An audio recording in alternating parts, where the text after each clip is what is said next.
मैं मरा नहीं हूं। कार्तिक दर्द से जाग गया। लकड़ी के कई टुकड़े उस पर दबाव डाल रहे थे, जिससे उसे सांस लेने में कठिनाई हो रही थी। तभी उसके मन में यादों का एक सैलाब सा आ गया। वह मूलतः दिव्यात्मा अमर क्षेत्र के 10 अमर सम्राटों में से एक थे। संयोगवश उन्होंने आदिम दिव्य कलाकृति स्वर्ग भक्षण करने वाली दिव्य कड़ाही उठा ली, जिसके कारण पूरे अमर क्षेत्र ने उन्हें घेर लिया और टूटी हुई आत्मा की चट्टान पर उनकी मृत्यु हो गई। आखिरी क्षण में उसने रक्त दानव विघटन तकनीक का इस्तेमाल करके उनके साथ मिलकर नष्ट हो गया और भक्षक स्वर्ग दिव्य कड़ाही को चकनाचूर कर दिया।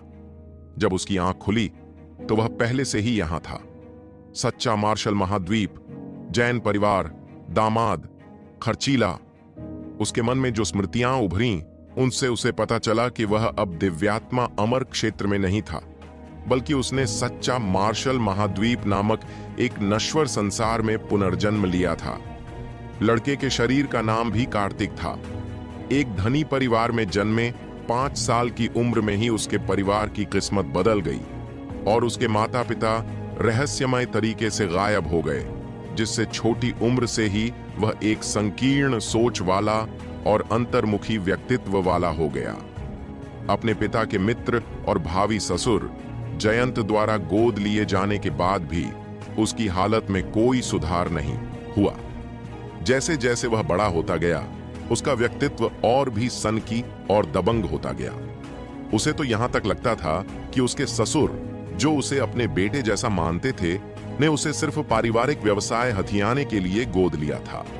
वह बेतहाशा पैसा उड़ाता था और कांगड़ा शहर में एक कुख्यात बदमाश बन गया था। पूरा जैन परिवार उसके वर्णन के लिए बेकार, निकम्मा और कचरा जैसे शब्दों का प्रयोग करते थे। फिर भी वह अपनी मनमानी करता रहा। अब जबकि वह शादी की उम्र में पहुंच गया है, उसके ससुर जयंत का मानना है कि शादी के बाद उसका व्यक्तित्व ज्यादा संयमित हो जाएगा और आज उसकी शादी का दिन है। तार्किक रूप से कहें तो उसके जैसा निकम्मा व्यक्ति जैन परिवार की सबसे बड़ी बेटी के लायक नहीं होना चाहिए। ऐसा इसलिए है क्योंकि कार्तिक के माता पिता और जयंत सगे भाई थे और उनके परिवारों ने बचपन से ही उनके बीच विवाह की व्यवस्था कर दी थी तथा इस बात पर सहमति व्यक्त की थी कि 18 वर्ष की आयु होने पर वे विवाह कर सकते हैं। अपनी शादी के दिन दुल्हन के कमरे में दाखिल होते ही जैन परिवार की सबसे बड़ी बेटी ने उसे बाहर निकाल दिया। कई साथियों के उकसावे में आकर वह पहली बार एक वेश्यालय में दाखिल हुआ। अचानक वह उन्मत्त हो गया और मोमबत्तियों से आग लगा दी, जिससे पूरा वेश्यालय ढह गया। दुर्भाग्य से वह खंडहरों के नीचे दब गया। उसने अपने शरीर से लकड़ी के टुकड़े हटाए, जमीन पर लेट गया और खुद को परखने लगा। यह कैसी निर्दयी विधि है। हृदय की मध्य रेखा पर एक ही हथेली का वार। अगर मैं इस शरीर में न आता तो यह शरीर निश्चित रूप से मिट जाता।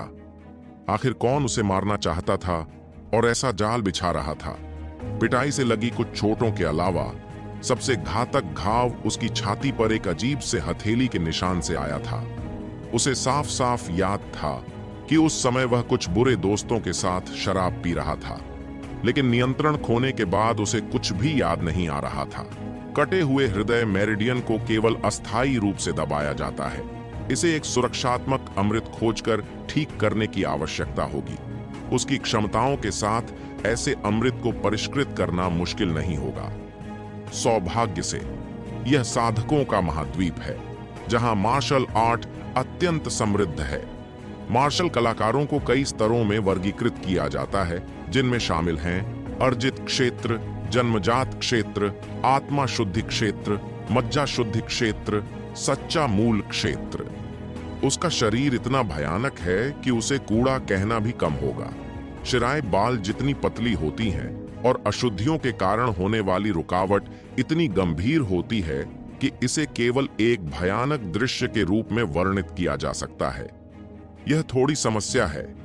मेरी सभी साधना तकनीकें अमरलोक से प्राप्त दिव्य स्तर की तकनीकें हैं। सच्चा मार्शल महाद्वीप तो बस एक नश्वर लोक है। मुझे नश्वर मार्शल कलाकारों की साधना तकनीकों पर स्विच करना होगा।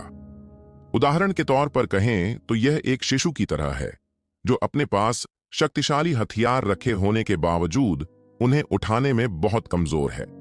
दिव्य हथियार चलाने के लिए व्यक्ति को एक निश्चित स्तर तक बढ़ना होगा, कम से कम मज्जा शोधन क्षेत्र तक पहुंचना होगा। अजीब। कार्तिक को बहुत शर्मिंदगी महसूस हुई। उसने कई बार कोशिश की लेकिन हर बार नाकाम रहा। उसकी मेरिडियंस में चीर फाड़ का एहसास बहुत ही दर्दनाक था। अगर वह साधना जारी रखता तो उसका भौतिक शरीर निश्चित रूप से टुकड़े टुकड़े हो जाता। इस पल शुद्ध तरल की एक बूंद उसके ऊर्जा केंद्र से बहकर उसके शिरोबिंदु में पहुंची और उसके अंगों और हड्डियों में प्रवाहित हुई। कमजोर मेरिडियन लालची कीड़ों की तरह तरल पदार्थ को निगल गए, धीरे धीरे अंदर के कीचड़ को घोल दिया, जिससे पूरे शरीर को आराम महसूस हुआ। क्या चल रहा है? उन्होंने अपनी चेतना को अपने ऊर्जा केंद्र में केंद्रित किया ताकि यह पता लगाया जा सके कि तरल की यह बूंद क्या थी और कहां से आई थी। जैसे ही वह उसके ऊर्जा केंद्र में घुसा, उसका सिर लगभग फट गया। मेरे ऊर्जा केंद्र के बीचों बीच एक काला सा दिव्य कड़ाहा रखा था और उस दिव्य कड़ाहे से तरल पदार्थ बह रहा था। यह स्वर्गीय दिव्य कड़ाही है। यह वास्तव में मेरे साथ आई है। अंतिम क्षण में भक्षण करने वाला स्वर्ग का बर्तन उसके साथ फट गया, लेकिन अप्रत्याशित रूप से यह उसके ऊर्जा केंद्र में प्रकट हुआ। क्या ऐसा हो सकता है कि मेरा पुनर्जन्म स्वर्गीय दिव्य कड़ाही से अभिन्न रूप से जुड़ा हुआ है? अचानक कड़ाही से काली गैस का एक विशाल विस्फोट हुआ जिसने कार्तिक की चेतना को झकझोर दिया। काली गैस मंथन करती रही और स्थानांतरित होती रही, अंततः प्राचीन अपक्षयित पात्रों में परिवर्तित हो गई जिन पर समय के निशान थे।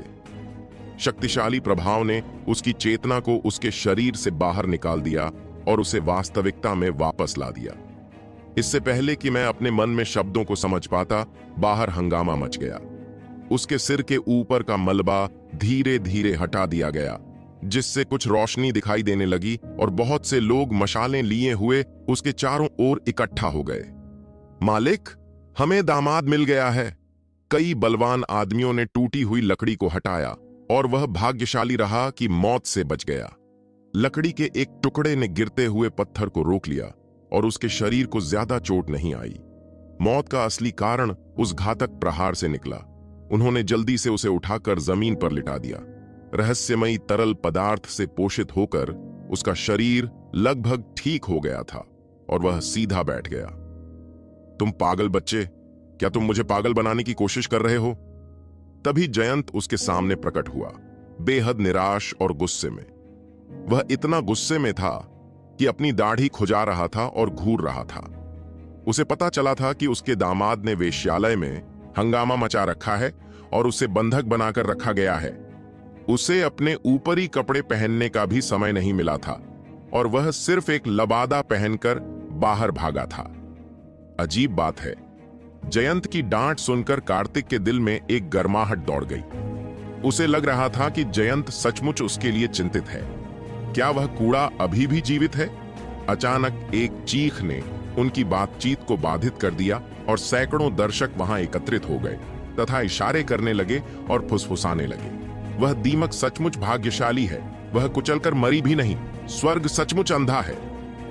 जैन परिवार ने ऐसा कौन सा पाप किया है कि ऐसे दामाद को अपने परिवार में लाया है? उसने जैन परिवार को पूरी तरह से बदनाम कर दिया है। कूड़े का टुकड़ा तो कूड़े का ही टुकड़ा होता है। आज उसकी शादी है और वह आज रात एक वेश्यालय में आया था। वह अपने पाशविक स्वभाव के कारण वेश्यालय की महिलाओं के कपड़े फाड़ बैठा, जिससे लगभग तबाही मच गई। स्वर्ग अन्यायी है। वह ऐसे कूड़े के टुकड़े की जान क्यों नहीं ले लेता? चारों ओर से उपहासपूर्ण आवाजों की बौछार ज्वार की लहर की तरह कार्तिक पर बरस पड़ी। माथा कार्तिक अवाक थे, लेकिन खंडन करने में असमर्थ थे।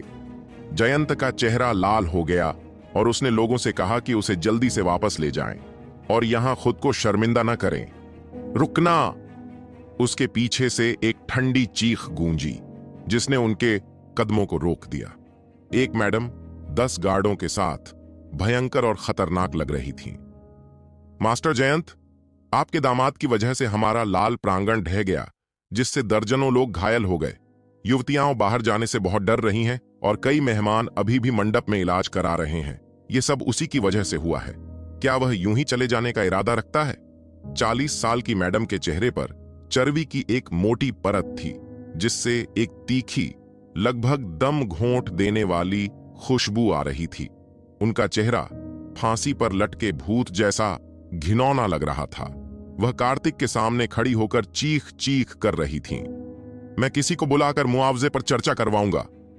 जयंत ने कार्तिक को घूरा, क्योंकि उसे पता था कि यह उसे डांटने का समय नहीं है। घर पहुंचने पर वह इससे निपट लेगा। कोई जरूरत नहीं, मैं नुकसान की भरपाई खुद कर लूंगा। कार्तिक खड़े हो गए।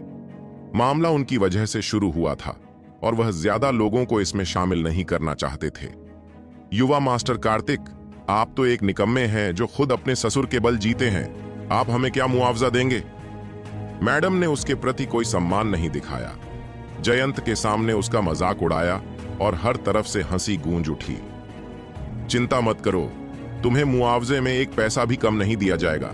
मैं जयंत गारंटी देता हूं कि मुआवजा तुम्हें 3 दिनों के भीतर पहुंचा दिया जाएगा। जयंत ने सही बात कही और उन्हें जाने देने से पहले एक गारंटी दी। कार्तिक ने आह भरी। क्या मेरे पूर्ववर्ती पागल हो गए थे? यह स्पष्ट है कि मेरे ससुर वास्तव में उनकी परवाह करते हैं। जयंत के पीछे पीछे कार्तिक चुप रहा। वह अब भी जैन परिवार का बहुत आभारी था। जब वह बदकिस्मत था तो जैन परिवार ने उसकी मदद की। जयंत ने अपना वादा भी निभाया और अपनी प्यारी बेटी की शादी उससे कर दी। इससे साबित होता है कि वह बहुत वफादार और स्नेही इंसान है। भोर होते ही जैन परिवार का दरवाजा खुला। 2 नौकर बाहर गिरे हुए पत्ते झाड़ रहे थे। तभी उन्होंने जयंत को देखा और उसे प्रणाम किया। कार्तिक की बात पर उन्होंने ध्यान नहीं दिया। वापस जाओ और अपने कपड़े बदल लो, फिर थोड़ी देर में मुझसे मिलने मुख्य हॉल में आओ। वह धूल से सना हुआ था। उसके कपड़े फटे हुए थे और वह एक भिखारी जैसा लग रहा था। जयंत ने उससे कहा कि पहले वापस जाकर साफ सफाई कर ले। हां, कार्तिक को अपने ससुर के लिए डर और सम्मान का मिला जुला एहसास हुआ। जैन परिवार के बिना वे वर्षों में अनगिनत बार मर चुके होते। आंगन से गुजरते हुए जैन परिवार की इमारतें एक क्रमबद्ध तरीके से व्यवस्थित थीं, एक परत भीतर, दूसरी बाहर। कांगड़ा शहर के 4 बड्ढे परिवारों में से एक होने के कारण जैन परिवार का समाज में काफी ऊंचा स्थान था। हालांकि उनकी नींव बाकी 3 परिवारों जितनी मजबूत नहीं थी, पर कमजोर भी नहीं थी। जयंत, जो परिवार के मुखिया और कार्तिक के ससुर थे, वह पहले ही आत्मा शुद्धिकरण क्षेत्र के शिखर पर पहुंच चुके थे और कांगड़ा शहर के शीर्ष 10 विशेषज्ञों में गिने जाते थे। कार्तिक के घर में गंदगी फैली हुई थी। हर तरफ बदबू आ रही थी। कोने में गंदे कपड़े जमा थे और पास ही बदबूदार मौजों के कई जोड़े पड़े थे। कितनी अजीब बात है, उसकी शादी मिस जैन से हो चुकी है, फिर भी वह अभी भी उस जीर्ण शीर्ण आंगन में रहता है। कार्तिक ने अपनी नाक छुई। कल का विवाह भोज कोई भव्य आयोजन नहीं था। परिवार के कुछ बड़ों को बुलाया गया था और सब कुछ जल्दबाजी में खत्म हो गया। और दुल्हन के कमरे का क्या? वह दुल्हन के कमरे में जा भी नहीं सका और उसे पीट पीट कर बाहर निकाल दिया गया। वह अपनी पत्नी से भी नहीं मिल सका था। गुस्से में आकर वह अपने कुछ साथियों के साथ अपना दिमाग साफ करने के लिए वेश्यालय चला गया था। पिछला कार्तिक ऐसा ही था। उसने अलमारी खोली, एक नीला गाउन निकाला, उसे पहना और कमरे से बाहर चला गया। मुख्य हॉल से गुजरने के बाद वह आंतरिक हॉल में पहुंचा। यह जैन परिवार के मुखिया का निवास था, जहां आम लोगों का प्रवेश वर्जित था। मुख्य हॉल में 3 लोग एक मेज पर बैठे थे। जयंत ससुर, मृणालिनी सास और मानसी पत्नी। मानसी बेहद खूबसूरत थी। उसकी लंबी पलकें, ऊंची नाक और रसीले लाल होंठ एक शांत और कुलीन आभा बिखेर रहे थे। उसका सुडौल और आकर्षक फिगर उसे मंत्रमुग्ध कर देने वाला बना रहा था। एक दिव्य सम्राट के रूप में कार्तिक ने हजारों वर्षों का जीवन जिया था और अनगिनत सुंदरियां देखी थीं। उसे सबसे ज्यादा प्रभावित करने वाली अमरलोक की सबसे खूबसूरत महिला जल परी अमर सम्राट थी। मानसी की खूबसूरती उससे तनिक भी कम नहीं थी। क्या यह महिला मेरी पत्नी है? अपने रूप, स्वभाव और हाव भाव से वह दुनिया को उलट पलट कर देने की क्षमता रखती थी। उसे घातक स्त्री कहना अतिशयोक्ति नहीं होगी। ऐसी स्त्री इस निकम्मे आदमी से शादी कैसे कर सकती है? मानसी ने उसकी तरफ देखा। उसकी नाजुक भौहें थोड़ी सिकुड़ी, लेकिन उसने तुरंत अपना संयम बनाए रखा। पिछली रात की घटनाओं का जैन परिवार पर गहरा असर हुआ था। उसकी ठंडी आंखें अब कार्तिक को देखना भी नहीं चाहती थीं। यह सबसे गहरा दुख है, घोर निराशा। कार्तिक ने मन ही मन आह भरी। मुख्य हॉल में कदम रखते ही उसकी नजर मानसी से हट गई। कार्तिक बैठा नहीं, बल्कि एक तरफ खड़ा हो गया। उसकी सास मृणालिनी के चेहरे पर एक अप्रिय मुस्कान थी, मानो वह उसे पीटकर बाहर निकालने को तैयार बैठी हो। उसके ससुर जयंत ने गहरी सांस ली और जबरदस्ती अपना गुस्सा दबाया। क्या आप हमें कल रात जो हुआ उसके बारे में स्पष्टीकरण नहीं देंगे? जयंत ने सवालिया लहजे में बात शुरू की। जयंत ने कार्तिक को बचपन से देखा था और वह उसे अपने बेटे जैसा मानते थे। हालांकि कार्तिक हाल के वर्षों में एक शरारती व्यक्ति जैसा रहा था, फिर भी जयंत ने इसे बर्दाश्त कर लिया था। लेकिन कल रात जो हुआ उससे वह अत्यधिक क्रोधित थे। बोलते हुए उनकी छाती जोर से धड़क रही थी। इसमें कुछ भी स्पष्ट करने की आवश्यकता नहीं है। यह पहले ही घटित हो चुका है और कोई भी स्पष्टीकरण अनावश्यक होगा। कार्तिक के शांत जवाब से जयंत और भी क्रोधित हो गए। उसने अपना हाथ उठाया, लेकिन जल्दी से नीचे कर लिया। यदि कार्तिक अपनी गलती मान लेता तो शायद उन्हें अच्छा लगता, लेकिन इन शब्दों का क्या अर्थ था? वह तो स्पष्टीकरण को भी बेमानी बता रहा था। उन्हें क्या पता था कि जिस कार्तिक को वह देख रहे थे उसकी कल रात ही मृत्यु हो चुकी थी और उसकी जान हथेली के एक वार से चली गई थी। यह नया कार्तिक एक दिव्य सम्राट की आत्मा थी। जयंत की चिंता भरी उपस्थिति ने कार्तिक को अपने परिवार की देखभाल का एहसास कराया। अपने पिछले जीवन में वह हमेशा अकेला रहा था और कदम दर कदम ऊपर उठने के लिए खून से सनी तलवार पर निर्भर रहता था। इस जीवन में उसका एक परिवार है और उसकी रक्षा करने की एक अकथनीय इच्छा है। यह एहसास बहुत अच्छा है। जहां तक कल की घटना का सवाल है, वह स्वयं इसकी जांच करेंगे और पता लगाएंगे कि कौन उन्हें मारना चाहता था। भाई कश्यप एक महान व्यक्ति थे। उन्होंने तुम जैसे निकम्मे को कैसे जन्म दिया? तुमने कश्यप परिवार को कलंकित किया है। कल तुमने जो किया वह किसी जानवर से भी बदतर था। मृणालिनी उठ खड़ी हुई और पूरी तरह से भड़क उठी।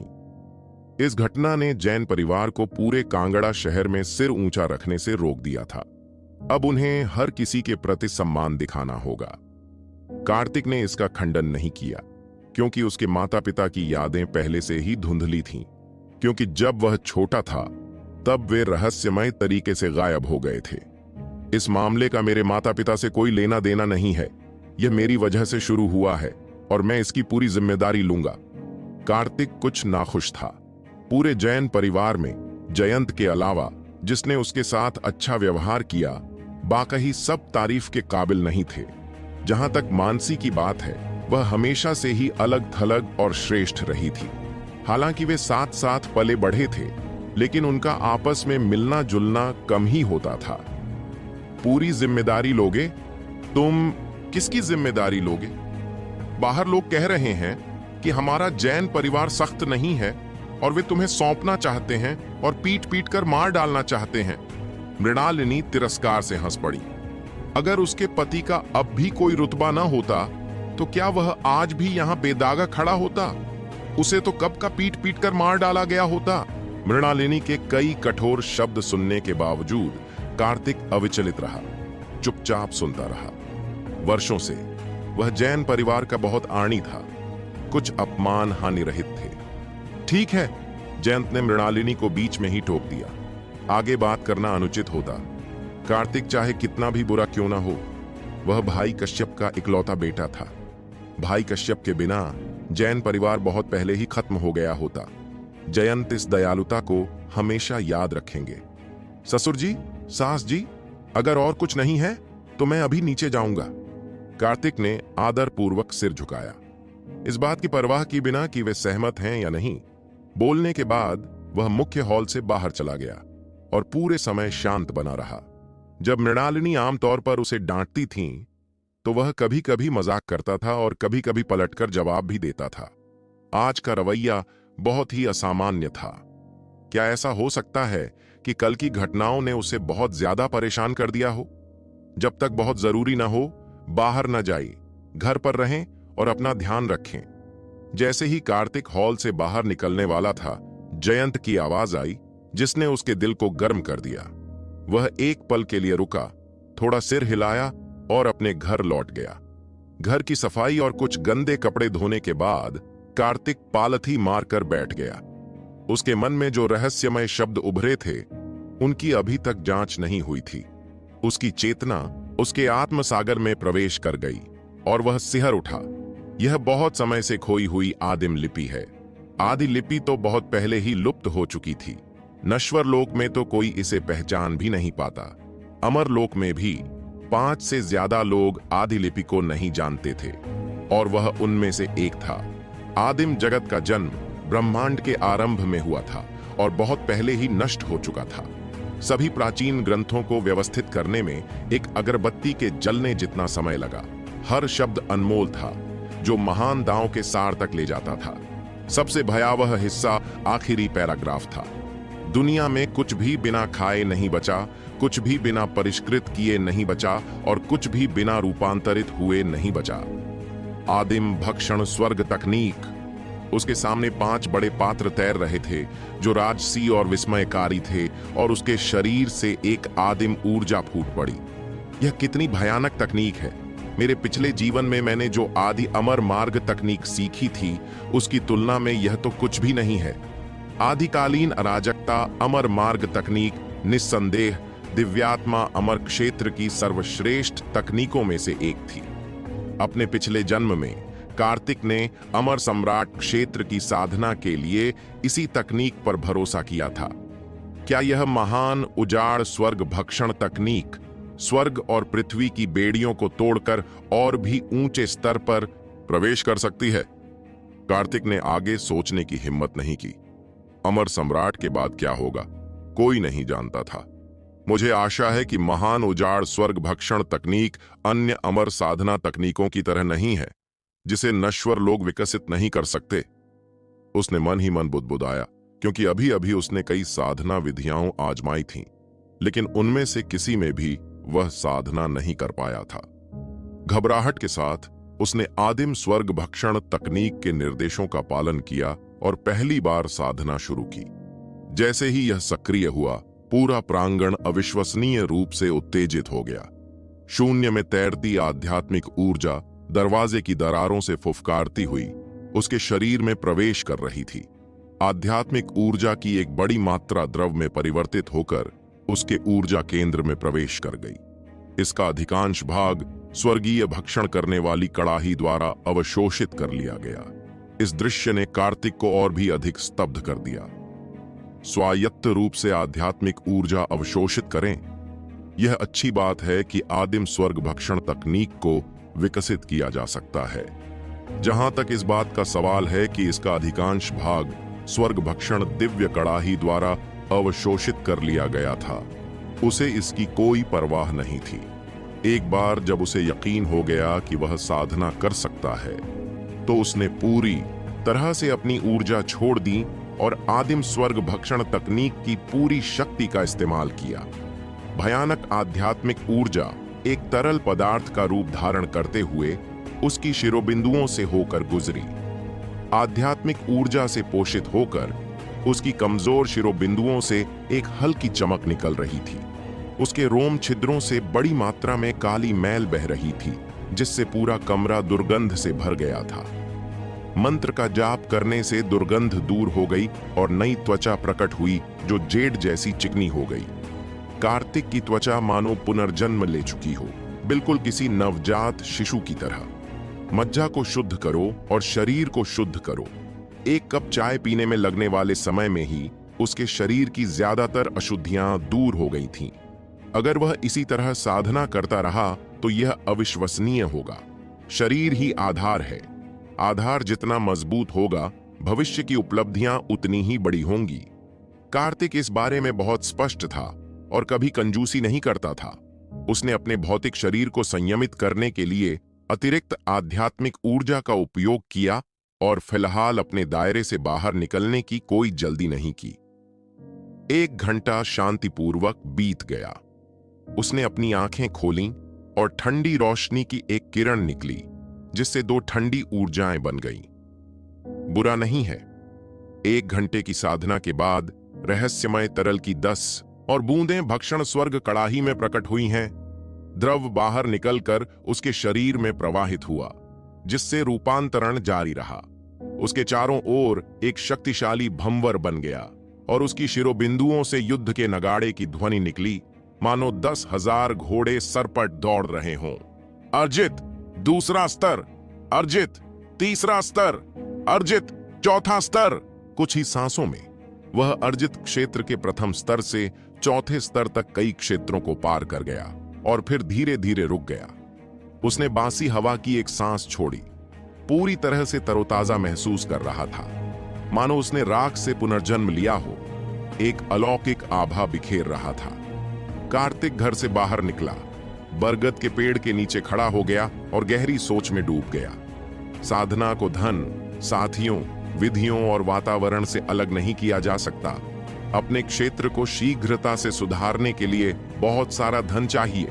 केवल आदिम भक्षण स्वर्ग तकनीक ही पर्याप्त नहीं है। प्राथमिक कार्य मेरिडियन निरंतरता गोली को परिष्कृत करना और शरीर तपन द्रव को परिष्कृत करने के लिए औषधीय सामग्री खरीदना है। अर्जित क्षेत्र में शरीर का बार बार तपन आवश्यक है। उसने अपनी चिकनी ठोड़ी को छुआ और मन ही मन बुदबुदाया। उसने कागज और कलम निकाला। मेरिडियन कंटिन्यूएशन पिल को परिष्कृत करने के लिए आवश्यक सभी सामग्रियों को लिखा। एक पल के लिए हिचकिचाया, फिर एक और गोली का फार्मूला लिखा, उसे मोड़ा और अपनी जेब में रख लिया। सुबह हो चुकी थी और पूरा जैन परिवार चहल पहल से भरा हुआ था। आंगन का गेट बंद करने और गलियारे से गुजरने के बाद उसे जैन परिवार के कई नौकर मिले, जिन्होंने उसे तिरस्कार की नजर से देखा। इस दामाद के प्रति उनके मन में कभी भी अच्छी भावना नहीं रही थी। ये बहुत शर्मनाक है, बहुत ही शर्मनाक। हमारे जैन परिवार को अब कांगड़ा शहर में अपना सिर ऊंचा रखने में बहुत मुश्किल होगी। कार्तिक के जाने से पहले ही उसने अपने पीछे फुसफुसाहटें सुनी। सबसे ज्यादा दुखी तो उस युवती को होना चाहिए था। शादी के पहले ही दिन यह निकम्मा आदमी वेश्यालय चला गया, और बात तो तब और बिगड़ गई जब उसने वहां जाकर जानवरों जैसी हरकतें की। अब पूरा कांगड़ा शहर इसके बारे में जानता है। कार्तिक ने इन बातों पर कोई ध्यान नहीं दिया और चुपचाप अपने रास्ते चल पड़ा। जैन परिवार के गेट से बाहर क्यूदम रखते हुए कार्तिक ने सूर्य की रोशनी में एक गहरी सांस ली। मैं, एक प्रतिष्ठित दिव्य सम्राट, इन साधारण सेवकों के स्तर तक नहीं गिरूंगा। कांगड़ा शहर विशाल था, जिसकी आबादी लाखों में थी। 4 प्रमुख परिवारों के अलावा सबसे शक्तिशाली शासक नगर स्वामी का परिवार था। शहर की सड़कें दुकानों और लोगों से भरी हुई थीं। महान पथ राजवंश बहुत बड़ा था और कांगड़ा शहर उसके कई संपन्न शहरों में से एक था। कार्तिक जिस जगह जा रहा था उसे गोल्डन मंडप कहा जाता था। यह कांगड़ा शहर में औषधीय जड़ी बूटियों का सबसे बड़ा आपूर्तिकर्ता और गोलियों का विक्रय केंद्र था। यह न तो किसी परिवार का हिस्सा था और न ही नगर स्वामी के अधिकार क्षेत्र में। इसकी प्रतिष्ठा दुनिया से अलग थलग थी। कहा जाता था कि इसके पीछे आजीवक संप्रदाय खड़ा था, जिसका प्रभाव अत्यंत शक्तिशाली था। कार्तिक जिस मेरिडियन कंटिन्यूएशन पिल को बनाना चाहता था, वह दुर्लभ और निम्न श्रेणी की होने के बावजूद उसे परिष्कृत करना अत्यंत कठिन था। 3 बड़े सुनहरे अक्षर गोल्डन मंडप प्रवेश द्वार के ऊपर चमक रहे थे, जो दूर से ही स्पष्ट रूप से दिखाई दे रहे थे। कई मार्शल कलाकार वहां आते जाते थे। लोगों के प्रवाह के साथ कार्तिक अंदर चला गया। अंदर एक विशाल महल था, जो कई क्षेत्रों में विभाजित था। गोलियों की बिक्री, औषधीय जड़ी बूटियों का क्षेत्र और यहां तक कि कुछ राक्षसी खालें और अंदरूनी कोर भी वहां रखी थीं। काउंटर के पार भी गोलियों की खुशबू और राक्षसी अंदरूनी कोर से निकलने वाली भीषण ऊर्जा महसूस की जा सकती थी। आप क्या लेना चाहेंगे सर? नीले वस्त्र पहने एक नौकर तेजी से आगे आया और गर्मजोशी से उसका स्वागत किया, लेकिन उसकी आंखों की गहराई में तिरस्कार की एक झलक थी।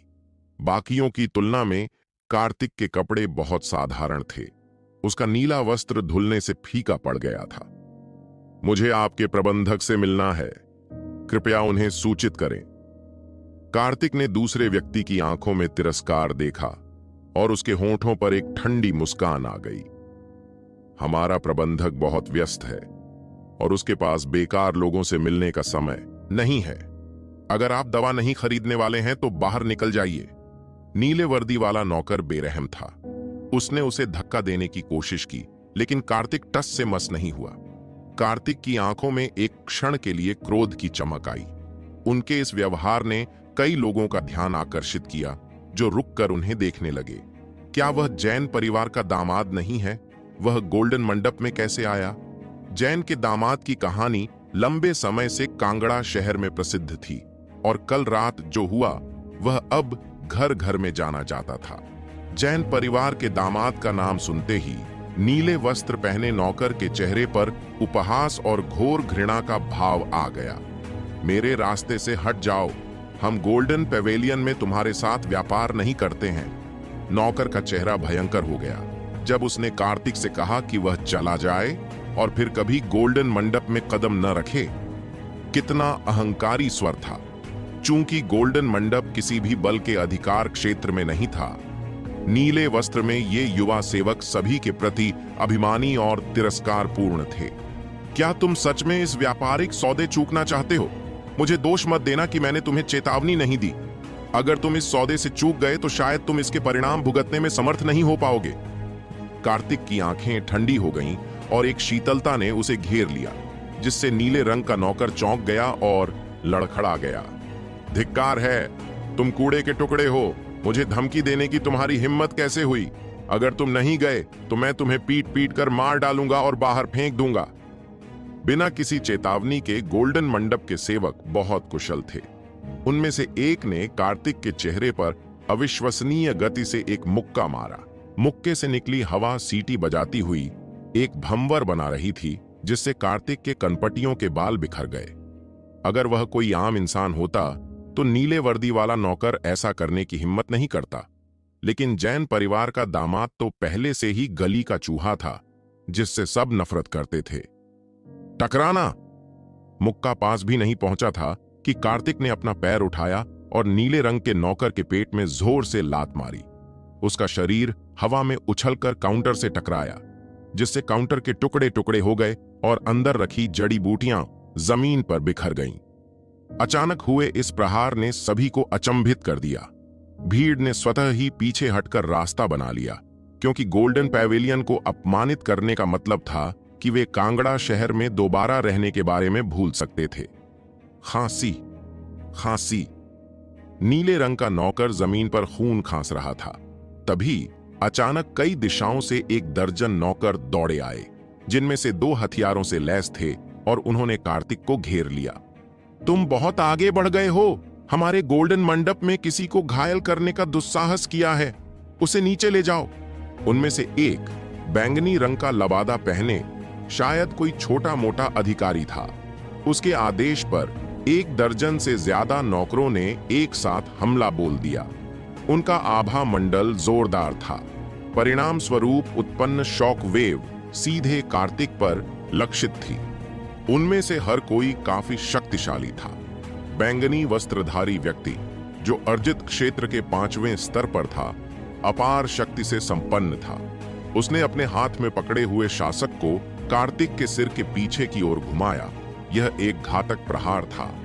हालात इतने बिगड़ गए थे कि कार्तिक के पास कार्रवाई करने के अलावा कोई चारा नहीं था। 7 सितारा सीढ़ियों का इस्तेमाल करके उसने आसानी से जानलेवा वारों को चकमा दिया और उनके पीछे आ गया। किसी भूत की तरह लगभग 1 दर्जन लोगों के सभी हमले अपने लक्ष्य से चूक गए। उसने अपनी हथेली को मुट्ठी में बदला, उसे हवा में ही जोर से नीचे पटका, मुड़ा और एक और मुक्का मारा। उसकी हरकतें सहज और बिना किसी रुकावट के थीं। कार्तिक के हाथों में मुट्ठी की यह साधारण सी तकनीक किसी जादुई चीज में बदल सकती थी। बूम बूम बूम, 5 नौकर पीछे की ओर फेंके गए और काउंटर से टकराकर जमीन पर गिरकर दर्द से कराहने लगे। ये सभी नौकर अर्जित क्षेत्र के तीसरे स्तर पर थे। बैंगनी वस्त्रधारी आदमी बाज की तरह दहाड़ा और अचानक नीचे झपटा। उसकी प्रचंड आभा ने जमीन पर पड़ी औषधीय जड़ी बूटियों को अपनी चपेट में ले लिया। अर्जित क्षेत्र के 5वें स्तर पर होने के कारण उसकी शक्ति कई गुना ज्यादा थी। कार्तिक ने उसकी शक्ति का फायदा नहीं उठाया, बल्कि एक तरफ हट गया। मेरी वर्तमान युद्ध शक्ति अर्जित क्षेत्र के 5वें स्तर पर किसी से निपटने के लिए पर्याप्त से अधिक है। मैं अपनी शक्ति का जल्द ही खुलासा नहीं करना चाहता। मुझे अभी तक वह व्यक्ति नहीं मिला है जो मुझे मारना चाहता था, इसलिए मुझे पहले खुद को छिपाना होगा। 7 सितारों पर कदम रखते ही उसने आसानी से हमले को चकमा दे दिया, जिससे बैंगनी वस्त्रधारी व्यक्ति चूक गया और गुस्से से चिल्लाया। हॉल में लड़ाई की आवाजों ने पूरे गोल्डन मंडप को सतर्क कर दिया और एक नौकर जल्दी से सहायता लाने के लिए आंतरिक हॉल में भाग गया। रुकना! एक ठंडी चीख ने उन्हें बीच में ही रोक दिया। कार्तिक बीच में स्थिर खड़ा था। उसके शरीर पर एक भी चोट नहीं थी। दूसरी ओर कार्तिक के हमले से घायल होकर 8-9 लोग जमीन पर पड़े थे। एक हट्टा कट्टा बूढ़ा आदमी हॉल में आया। हर जगह बिखरी औषधीय जड़ी बूटियों को देखकर उसका गुस्सा बढ़ रहा था। उसकी चील जैसी नजरें कार्तिक पर पड़ी और आसमान से एक भयानक आभा उतरी। सहज क्षेत्र। वह हट्टा कट्टा बूढ़ा आदमी उस्ताद था। वहां मौजूद सभी लोग चुप हो गए। किसी की भी बोलने की हिम्मत नहीं हुई। वे दूर हट गए, कार्तिक को उसी जगह पर अकेला खड़ा छोड़कर। आपने गोल्डन पैवेलियन में लोगों पर हमला करके उन्हें घायल क्यों किया? गोल्डन मंडप के मुख्य हॉल के प्रभारी हट्टे कट्टे बूढ़े व्यक्ति का नाम सदानंद था। वह 30 से ज्यादा सालों से प्रबंधक था और उसने कभी किसी ऐसे व्यक्ति का सामना नहीं किया था जिसने गोल्डन मंडप में किसी को चोट पहुंचाने की हिम्मत की हो। मुझे यहां प्रबंधक से मिलना था, लेकिन इस आदमी ने न सिर्फ मेरा परिचय देने से इनकार कर दिया, बल्कि मुझे गालियां भी दी। उसने पहले मुझ पर हमला किया और मैं बस अपना बचाव कर रहा था। कार्तिक ने स्पष्टीकरण नहीं देना चाहा था, लेकिन औषधीय जड़ी बूटियों को सुचारू रूप से प्राप्त करने के लिए उसने बस वही बताया जो अभी अभी हुआ था। आप हमारे गोल्डन मंडप को क्या समझते हैं, जहां हम जिसे चाहें देख सकते हैं? मेरा सुझाव है कि इस व्यक्ति को दूसरों के लिए चेतावनी के रूप में मार दिया जाना चाहिए। बैंगनी वस्त्र पहने उस आदमी के चेहरे पर जानलेवा भाव थे। सदानंद कार्तिक के बारे में थोड़ा बहुत जानता था। उसने दूसरों से कार्तिक की पहचान के बारे में अभी अभी जाना था, लेकिन जैन परिवार के सम्मान में उसने कुछ समय के लिए खुद को रोक लिया और उसे नहीं मारा। मैं यहां का प्रभारी व्यक्ति हूं। आप मुझसे क्या चाहते हैं? अपने गुस्से को दबाते हुए सदानंद जैन परिवार से हुए नुकसान की भरपाई की मांग करेगा। यहां बहुत सारे लोग हैं, बात करना सुविधाजनक नहीं है। क्या हम कोई शांत जगह ढूंढ सकते हैं? कार्तिक ने भौहें चढ़ाईं। कुछ बातें थीं जो वह ज्यादा लोगों के सामने नहीं बताना चाहता था। पूरी बातचीत के दौरान कार्तिक की नजरें शांत रहीं। सदानंद के दमनकारी आभा मंडल के सामने भी वह उदासीन रहा, जिससे लोगों को यह भ्रम हुआ कि वह सचमुच इन लोगों को गंभीरता से नहीं लेता। तुम कौन होते हो जो एक शांत जगह ढूंढना चाहते हो? मुझे लगता है कि तुम यहां सिर्फ परेशानी खड़ी करने आए हो। मेरा सुझाव है कि उसकी टांगें तोड़ दो, ताकि उसे पता चले कि जब वह गोल्डन पैवेलियन पर हमला करेगा तो क्या होगा। बैंगनी वस्त्रधारी आदमी बेरहम था। थप्पड़! गोल्डन मंडप में एक जोरदार थप्पड़ की आवाज गूंजी, जिससे बैंगनी वस्त्रधारी व्यक्ति टूटी हुई डोर वाली पतंग की तरह पीछे की ओर उड़ गया और दीवार के कोने से जोर से टकराया। बहुत शोर है! थप्पड़ की जोरदार आवाज पूरे गोल्डन पैवेलियन में गूंज उठी। सदानंद की आंखें एक पल के लिए सिकुड़ गईं और उनका मुंह अविश्वास में खुला रह गया। बाकी लोग तो और भी हक्के बक्के थे। कार्तिक ने लोगों को सार्वजनिक रूप से, खासकर गोल्डन मंडप के प्रबंधक के सामने चोट पहुंचाने की हिम्मत कैसे की? यह ऐसा था जैसे किसी ने आसमान में बिजली गिरा दी हो। आह! बैंगनी चोगा पहने आदमी चीख पड़ा। उसके बाल बिखरे हुए थे। थप्पड़ जोरदार था, जिससे उसके कुछ दांत टूट गए, लेकिन उसे ज्यादा चोट नहीं आई। खड़ा होते ही उसने एक तेज चीख मारी, जिससे छत की कड़ियां तक हिल गईं। उसने खून थूका, जिसमें कुछ टूटे हुए दांत भी थे। तुम छोटे जानवर, मैं तुम्हें मार डालूंगा। वह आगे की ओर झपटा। उसके हाथ में चमकता हुआ रूलर था, जिसे वह कार्तिक पर वार करने के इरादे से उठाया था। एक शब्द और कहो और मैं तुम्हें अभी मार डालूंगा। अचानक उसका शरीर वहां से अजीबोगरीब तरीके से गायब हो गया और पलक झपकते ही कार्तिक उस बैंगनी वस्त्रधारी आदमी के ठीक सामने प्रकट हो गया। उसने हाथ बढ़ाकर उस आदमी की गर्दन पकड़ ली। कार्तिक ने जानबूझकर अपनी असली ताकत छिपा रखी थी, ताकि अनावश्यक मुसीबत से बचा जा सके। लेकिन अगर यह आदमी सचमुच मरना चाहता है, तो कार्तिक को उसकी इच्छा पूरी करने में कोई आपत्ति नहीं थी। यह तो बस एक छोटा सा गोल्डन पैवेलियन है। अगर वह अपने हृदय की मेरिडियन को ठीक कर लेता है और महान वीरान भक्षण स्वर्ग तकनीक का इस्तेमाल करता है, तो उसे जन्मजात क्षेत्र में पहुंचने में ज्यादा देर नहीं लगेगी और फिर वह कुछ अमर सम्राट विधियों का उपयोग कर सकेगा। शांत। आप एक पिन गिरने की आवाज भी सुन सकते थे। पूरा गोल्डन मंडप भयावह रूप से शांत था। उनकी नजरों में जो अब तक निकम्मा था, वह अचानक इतना शक्तिशाली हो गया था कि उसने एक ऐसी अत्यंत तेज पद प्रशिक्षण तकनीक विकसित कर ली थी, जो अर्जित क्षेत्र के 5वें स्तर के किसी भी व्यक्ति को आसानी से बंदी बना सकती थी। सदानंद ने नजरें हटा ली। उन्हें भी कार्तिक की इस अजीब चाल का अंदाजा नहीं हुआ। यह निकम्मा कब से इतना ताकतवर हो गया? युवा गुरु कार्तिक, आपने हमारे गोल्डन मंडप में बार बार लोगों को घायल किया है। मुझे स्पष्टीकरण दीजिए, वरना मुझे अशिष्टता का दोष मत दीजिए। अगर कुलपति जयंत भी आ जाए, तो भी मैं आपकी सुरक्षा की गारंटी नहीं दे सकता। सदानंद का मतलब साफ था। अगर कार्तिक ने आज गोल्डन मंडप को कोई संतोषजनक स्पष्टीकरण नहीं दिया, तो वह जिंदा नहीं बचेगा। कार्तिक का व्यवहार जैन परिवार को मुंह न दिखाने जैसा था, जो घोर अहंकार था। भीड़ सदमे से उबर चुकी थी, लेकिन उनके चेहरे आशंका से भरे थे। जिन मार्शल आर्टिस्टों ने पहले कार्तिक का मजाक उड़ाया था, वे कार्तिक के बदला लेने से बचने के लिए भीड़ के पीछे छिप गए। इसे ले जाओ और अपने वरिष्ठ प्रबंधन के पास ले जाओ, ताकि वे मुझसे बात कर सकें। कार्तिक का धैर्य जवाब दे गया। उसने अपनी जेब से गोली का फॉर्मूला निकाला और उसे हाथ से उछाल दिया। सिडाका के पंख जितना पतला कागज सदानंद के सामने हल्के से तैर गया। केवल इस साधारण सी हरकत ने भी कई लोगों को अचंभित कर दिया।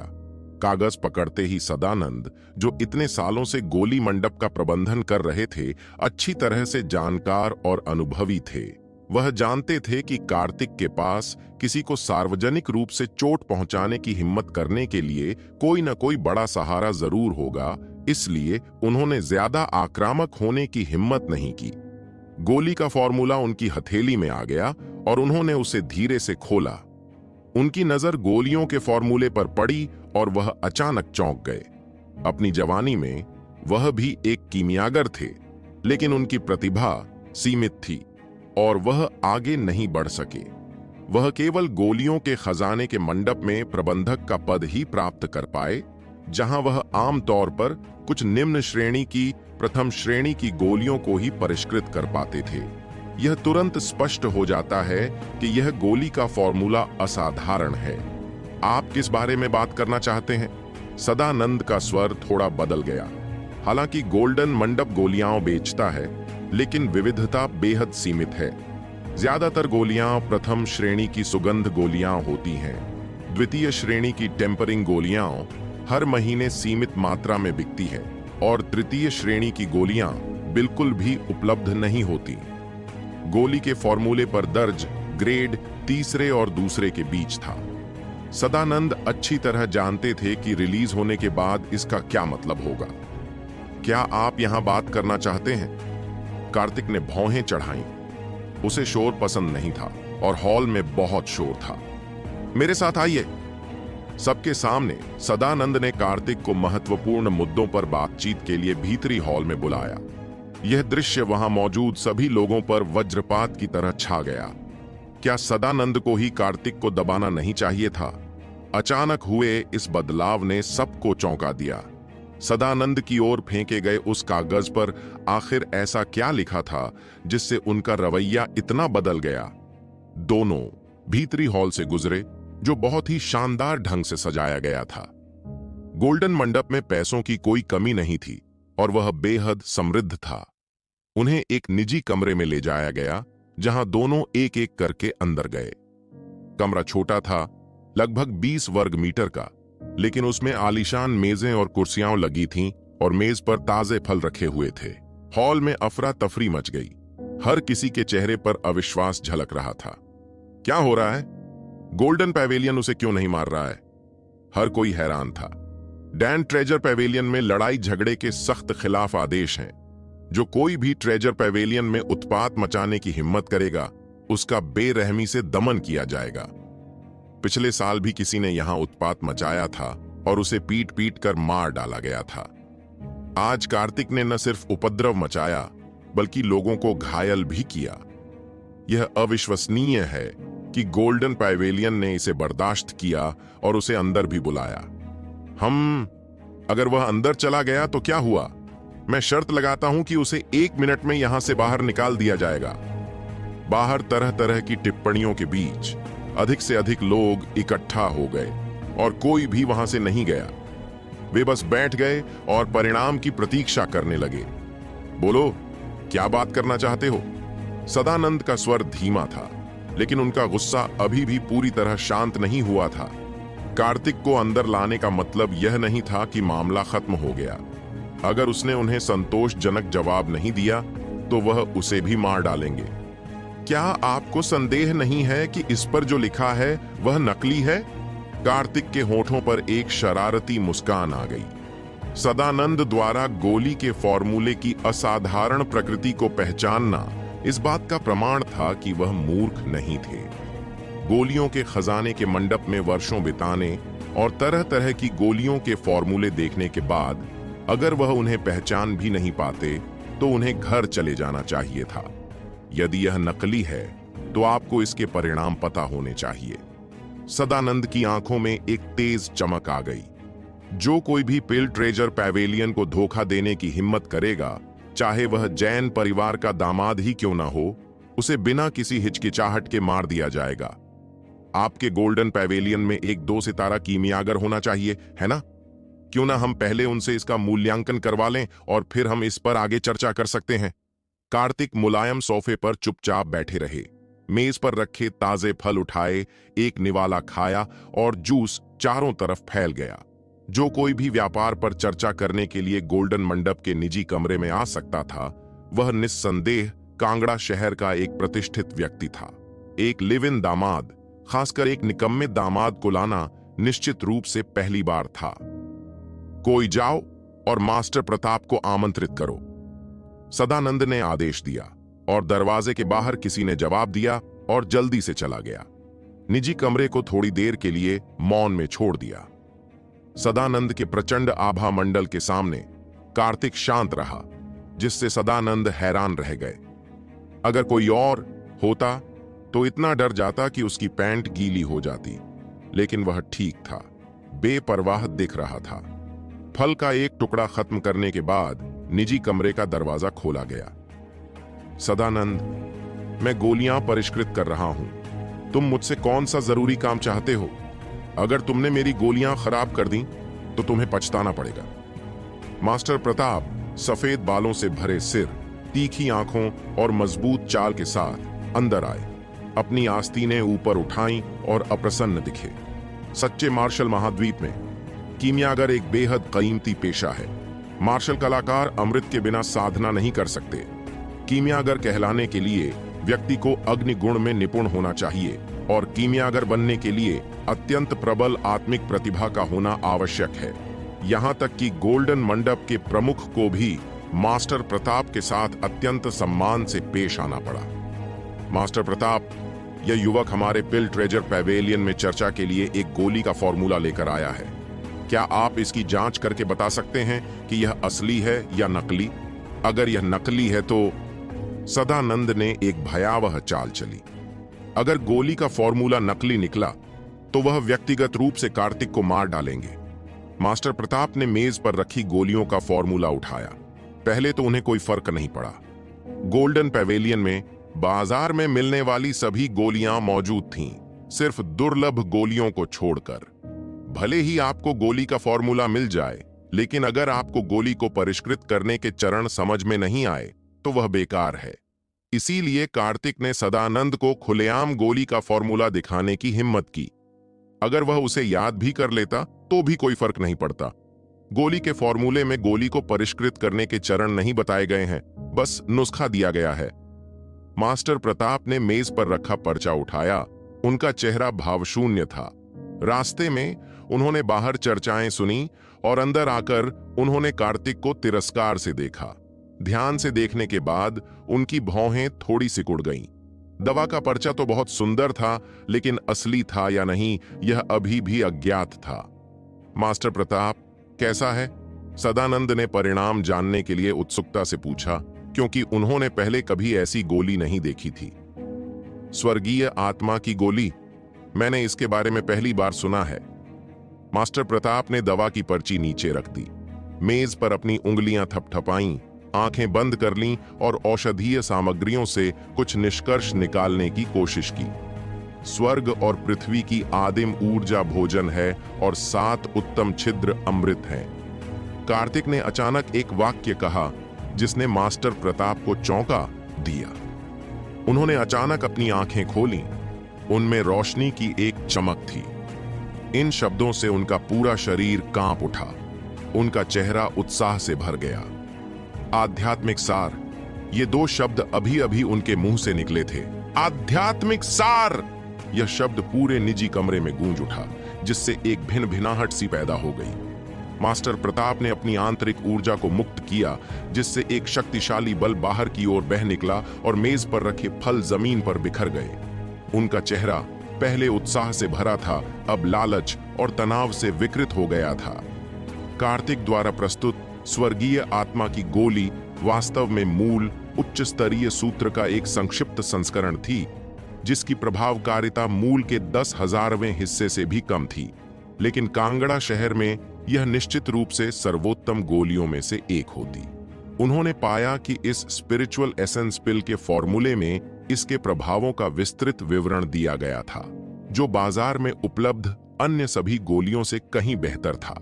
उन्हें सबसे ज्यादा आश्चर्य इस बात पर हुआ कि इसके लिए आवश्यक कच्चा माल ग्रेड 2 हार्ट नरिशिंग पिल की तुलना में 10 गुना सस्ता था। ये सभी सामान्य औषधीय जड़ी बूटियां थीं जो हर जगह पाई जाती थीं, जैसे कि कॉक्सकॉम्ब ग्रास।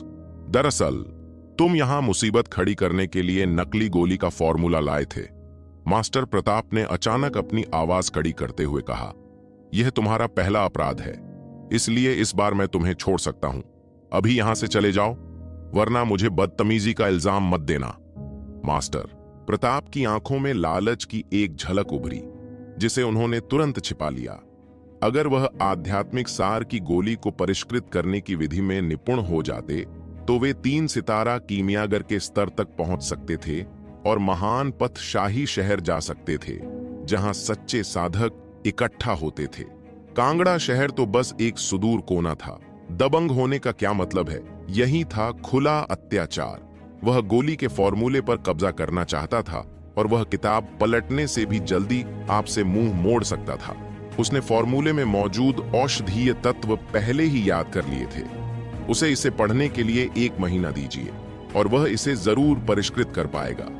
कार्तिक पर नकली फॉर्मूला लाने का झूठा आरोप लगाने का उद्देश्य स्पष्ट था, उससे फॉर्मूला छीनना। सदानंद की आंखों में एक अजीब सा भाव दिखाई दिया। मास्टर प्रताप को अच्छी तरह जानते हुए सदानंद को पता था कि अगर फॉर्मूला सचमुच नकली होता तो वह पहले ही गुस्से में वहां से निकल जाता, शायद हिंसा का भी सहारा लेता। लेकिन अब जो दृश्य उनके सामने था उसने उन्हें हैरान कर दिया। इस गोली के फॉर्मूले का मूल्य इतना था कि एक प्रतिष्ठित 2 सितारा कीमियागर अपनी गरिमा त्याग कर एक साधारण दामाद को फंसा सकता था। ताली ताली ताली! कार्तिक ने अचानक ताली बजाई। उसके होठों पर गहरी व्यंग्यात्मक मुस्कान थी। मास्टर प्रताप की लालची निगाहें स्वाभाविक रूप से उसकी नजरों से बच नहीं पाई थीं। पिल ट्रेजर पैवेलियन ने सचमुच मेरी आंखें खोल दी हैं। बस एक छोटी सी गोली ने तुम्हारे बदसूरत चेहरों को उजागर कर दिया है। आज सचमुच मेरे क्षितिज का विस्तार हुआ है। इस सीधे व्यंग्यात्मक वार से मास्टर प्रताप का चेहरा पहले लाल हुआ और फिर पीला पड़ गया। वह कुछ शर्मिंदा और अपमानित महसूस कर रहे थे। सदानंद ने शर्मिंदा होकर अपना सिर नीचे कर लिया। बेटे, तुमने मेरे गोल्डन मंडप के नौकर को घायल कर दिया और नकली गोलियों के फॉर्मूले से हमें धोखा दिया। तुम मौत के लायक हो। मास्टर प्रताप ने शिष्टाचार का सारा दिखावा पूरी तरह त्याग दिया। उनके वस्त्र लहराने लगे और उनकी शक्तिशाली आभा ने कार्तिक को बलपूर्वक दबा दिया। वह उसे फंसाने का कोई न कोई बहाना ढूंढ ही लेते और तार्किक तरीके से गोली का फॉर्मूला हासिल कर लेते। अगर वह खूब हंगामा भी मचाता तो एक निकम्मे, खासकर एक साधारण दामाद की बातों पर कौन यकीन करता। मुझे मार डालोगे आप? कार्तिक बार बार उपहास कर रहा था। उसकी निगाहें मास्टर प्रताप को बिना किसी पीछे हटने के इरादे से भेद रही थीं। उसकी तीखी आंखें दो तलवारों की तरह थीं। मास्टर प्रताप की आत्मा को भेद रही थीं, जिससे वह लड़खड़ाकर लगभग गिर ही पड़े। ये कैसी आंखें थीं जो झूठ को भी देख सकती थीं? मास्टर प्रताप क्रोधित हो गए। गोल्डन मंडप में उनका दर्जा मंडप मास्टर के बाद दूसरे नंबर पर था। सदानंद हमेशा उनके साथ अत्यंत सम्मान से पेश आते थे। उन्हें इतनी छोटी सी चींटी से इतना डरने जैसा अपमान कभी नहीं सहना पड़ा था। उनकी आंखों में द्वेष की चमक थी। तुम मौत को दावत दे रहे हो तो मैं तुम्हारी इच्छा पूरी करूंगा। एक ही हथेली के वार से उसने कार्तिक को कुचलने की कोशिश की। सदानंद उसे रोकना चाहता था, लेकिन बहुत देर हो चुकी थी। उसने सोचा भी नहीं था कि हालात ऐसे बदल जाएंगे। मास्टर प्रताप अचानक जानलेवा हमला कर देंगे। अगर आप जल्दी मरना चाहते हैं तो आगे बढ़िए और ऐसा कीजिए। हर बार जब आप गोलियां बनाते हैं तो क्या आपको अपने छाती के एक्यूपॉइंट में तेज दर्द होता है? और पिछले 1-2 सालों में यह दर्द बहुत ज्यादा बढ़ गया है, जिससे राहत पाने के लिए दर्द निवारक दवाओं की जरूरत पड़ रही है। कार्तिक चुपचाप अपनी जगह पर खड़ा रहा, बिना कोई जवाबी कार्रवाई किए। जैसे ही सदानंद उसे रोकने के लिए बोलने ही वाला था, मास्टर प्रताप ने अचानक अपना हाथ हटा लिया और कार्तिक को ऐसे घूरने लगा जैसे उसने कोई भूत देख लिया हो। यही उसका राज्य था। उसे कैसे पता चला? हर बार जब वह गोलियां परिष्कृत करता तो उसके एक्यूपॉइंट में असहनीय दर्द होता। हाल के महीनों में दर्द इतना ज्यादा हो गया था कि उसने आत्महत्या तक के बारे में सोचा था। गोल्डन मंडप हर महीने बड़ी संख्या में गोलियां बेचता है, जिनमें से ज्यादातर मास्टर प्रताप द्वारा बनाई गई टेम्परिंग गोलियां हैं। पिछले 2 महीनों में टेम्परिंग गोलियों की संख्या में तेजी से गिरावट आई है। मास्टर प्रताप ने दावा किया था कि उनकी तबीयत ठीक नहीं है, लेकिन किसी ने इस पर ज्यादा ध्यान नहीं दिया था। कैसे? तुम्हें कैसे पता चला? वह घबरा गया। जैसे ही उसने यह कहा, उसे पछतावा हुआ। क्या यह कार्तिक की कही बात को स्वीकार करना नहीं होगा? कांपते हुए एक्यूपॉइंट से आ रहे दर्द के बारे में सोचकर उसकी आंखों में एक याचना भरी नजर उभरी। 2 सितारा कीमियागर के स्तर तक आगे बढ़ने के लिए आपने जबरदस्ती एक आत्मा तोड़ने वाली गोली निगल ली, जिससे आपका हृदय क्षतिग्रस्त हो गया। चूंकि हृदय अग्नि से संबंधित है, इसलिए हर बार जब आप गोलियों को परिष्कृत करते हैं तो आप अग्निगुण को नियंत्रित करते हैं, जिससे आपके हृदय पर बहुत दबाव पड़ता है।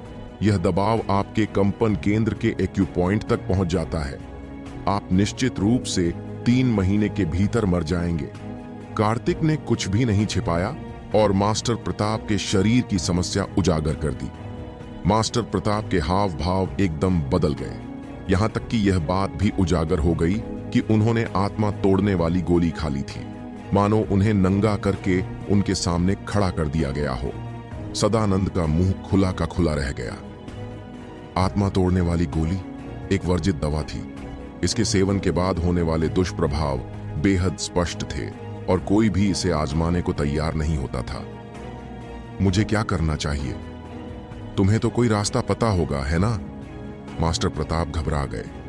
वह अभी मरना नहीं चाहते थे। उन्होंने कार्तिक का हाथ पकड़ लिया और दर्द से राहत पाने का उपाय ढूंढने लगे।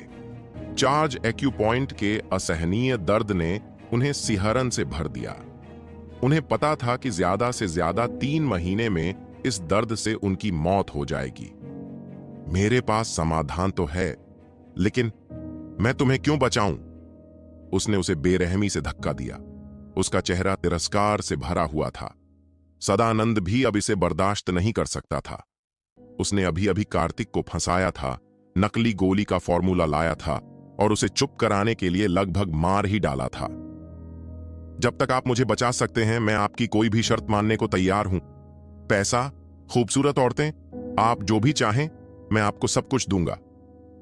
गोल्डन मंडप के मुख्य कीमियागर के रूप में उन्होंने वर्षों में काफी संपत्ति अर्जित की थी और वह अपने जीवन के बदले में इसे छोड़ने को तैयार थे।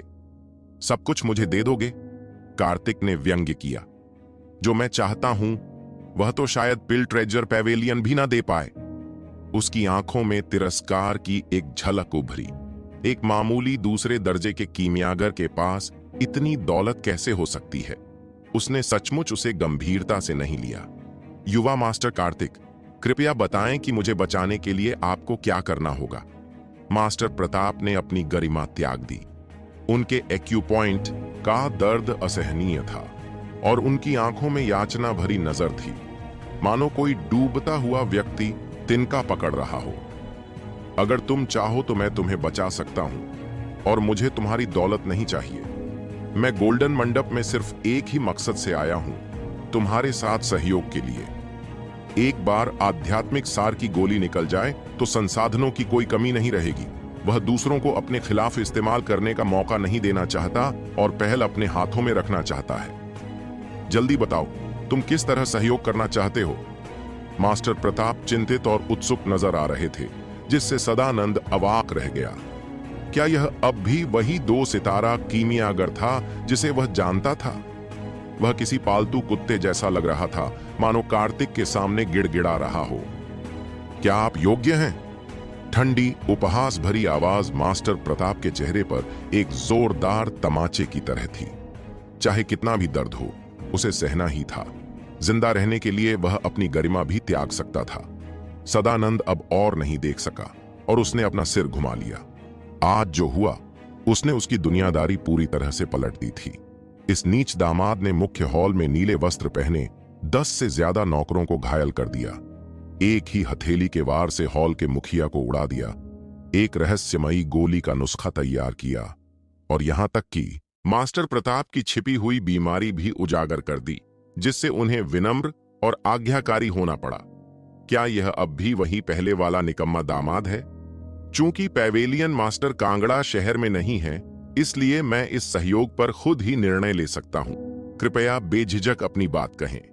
मास्टर प्रताप ने बोलना समाप्त करने के बाद सदानंद की ओर देखा, जो चुप रहे, जिससे यह साबित हुआ कि उन्होंने जो कहा वह सच था और वह वास्तव में योग्य थे। कार्तिक सहयोग पर चर्चा करने की जल्दी में नहीं था। इसके बजाय उसने मास्टर प्रताप से कहा कि वे पहले उसके शरीर की गंभीर बीमारी का इलाज करने के लिए चांदी की सुइयों का एक सेट लाए। हवा की तरह तेज उंगलियों से लंबी चांदी की सुई ने मास्टर प्रताप के एक्यूपॉइंट को छेद दिया, जिससे हल्की लयबद्ध ध्वनि उत्पन्न हुई।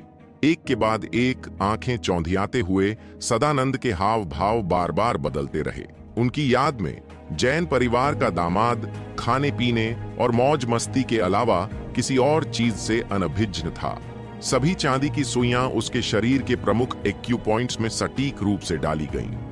मास्टर प्रताप के पैरों के तलवों से एक गर्म धारा उठी और उसके अंगों और हड्डियों तक पहुंच गई। चार्ज एक्यूपॉइंट का हल्का दर्द धीरे धीरे गायब हो गया, जिससे वह बेहद उत्तेजित हो गया। आपकी बीमारी बहुत गहरी है। इसे पूरी तरह से खत्म करने के लिए 5 उपचार लगेंगे।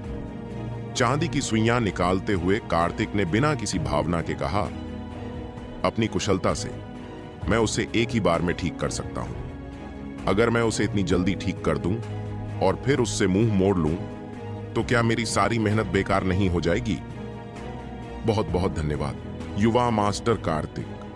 मैं आपका तहे दिल से आभारी हूं और आपकी इस दयालुता को याद रखूंगा। अगर भविष्य में कभी आपको मेरी मदद की जरूरत पड़े तो बेझिझक पूछिएगा। उनका चेहरा बिल्कुल अलग था। वह पहले से बिल्कुल अलग व्यक्ति लग रहे थे। धन्यवाद की कोई आवश्यकता नहीं है, चलो अब सहयोग पर चर्चा करते हैं। कार्तिक ने उसे बीच में ही टोकते हुए हाथ हिलाया और निजी कमरे में माहौल नाटकीय रूप से बदल गया। सब कुछ कार्तिक के इर्द गिर्द घूम रहा था और सबसे अजीब बात यह थी कि वह किसी वरिष्ठ अधिकारी जैसा आभास दे रहा था। सहयोग की शर्तों पर बेहतरीन तरीके से चर्चा हुई और सब कुछ तय हो गया। पहले महीने के लिए कार्तिक खुद गोलियां तैयार करेगा और हर 5 दिन में जैन परिवार से कच्चा माल ले आएगा। मुनाफा 50-50 के अनुपात में बांटा जाएगा। 1 महीने बाद शोधन की विधि स्वर्ण मंडप को सौंप दी जाएगी। उसके बाद मुनाफा 30-70 के अनुपात में बटेगा, जिसमें गोल्डन मंडप को 70% और कार्तिक को 30% मिलेगा। यह अनुबंध 3 साल के लिए है, जिसके बाद आध्यात्मिक सार की गोली का पूरा स्वामित्व गोल्डन मंडप का हो जाएगा। ये कुछ औषधीय जड़ी बूटियां हैं जिनकी मुझे जरूरत है। जब आप इन्हें इकट्ठा कर लें तो मुझे भेज देना। आप जरूरी सोने के सिक्के अग्रिम में दे सकते हैं और हम उन्हें आपके मुनाफे में से काट लेंगे। सदानंद ने पहले से लिखी सूची निकाली और मेज पर रख दी। कार्तिक ने उसे उठाया और उसकी भौहें थोड़ी सिकुड़ गईं।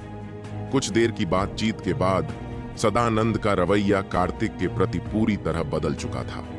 उन्हें शक होने लगा कि कार्तिक के बारे में फैली अफवाहें सच नहीं है। किसी वरिष्ठ व्यक्ति का आभा मंडल दिखावटी नहीं हो सकता।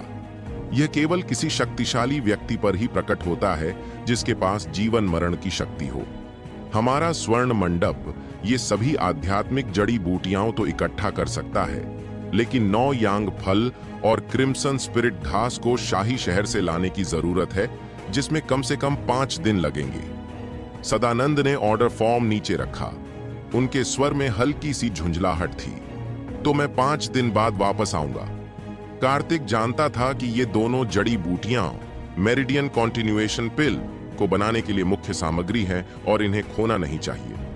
अपना लक्ष्य पूरा करके वह उठा और बाहर निकल गया। दोनों व्यक्ति उठकर खड़े हो गए, खासकर मास्टर प्रताप, जिनका रवैया अब सम्मान से भरा था, और वे आदर के साथ कार्तिक के पीछे पीछे चले। उनका जीवन अब कार्तिक के हाथों में था, इसलिए उनकी सेवा अत्यंत सावधानी से करनी थी। मास्टर प्रताप, क्या आपको यकीन है कि गोली का फॉर्मूला असली है? अगर यह सहयोग विफल होता है तो इसका हमारे पिल ट्रेजर पैवेलियन पर बहुत बुरा असर पड़ेगा।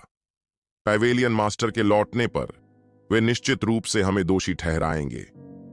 सदानंद ने पूरी बातचीत में ज्यादा हिस्सा नहीं लिया था।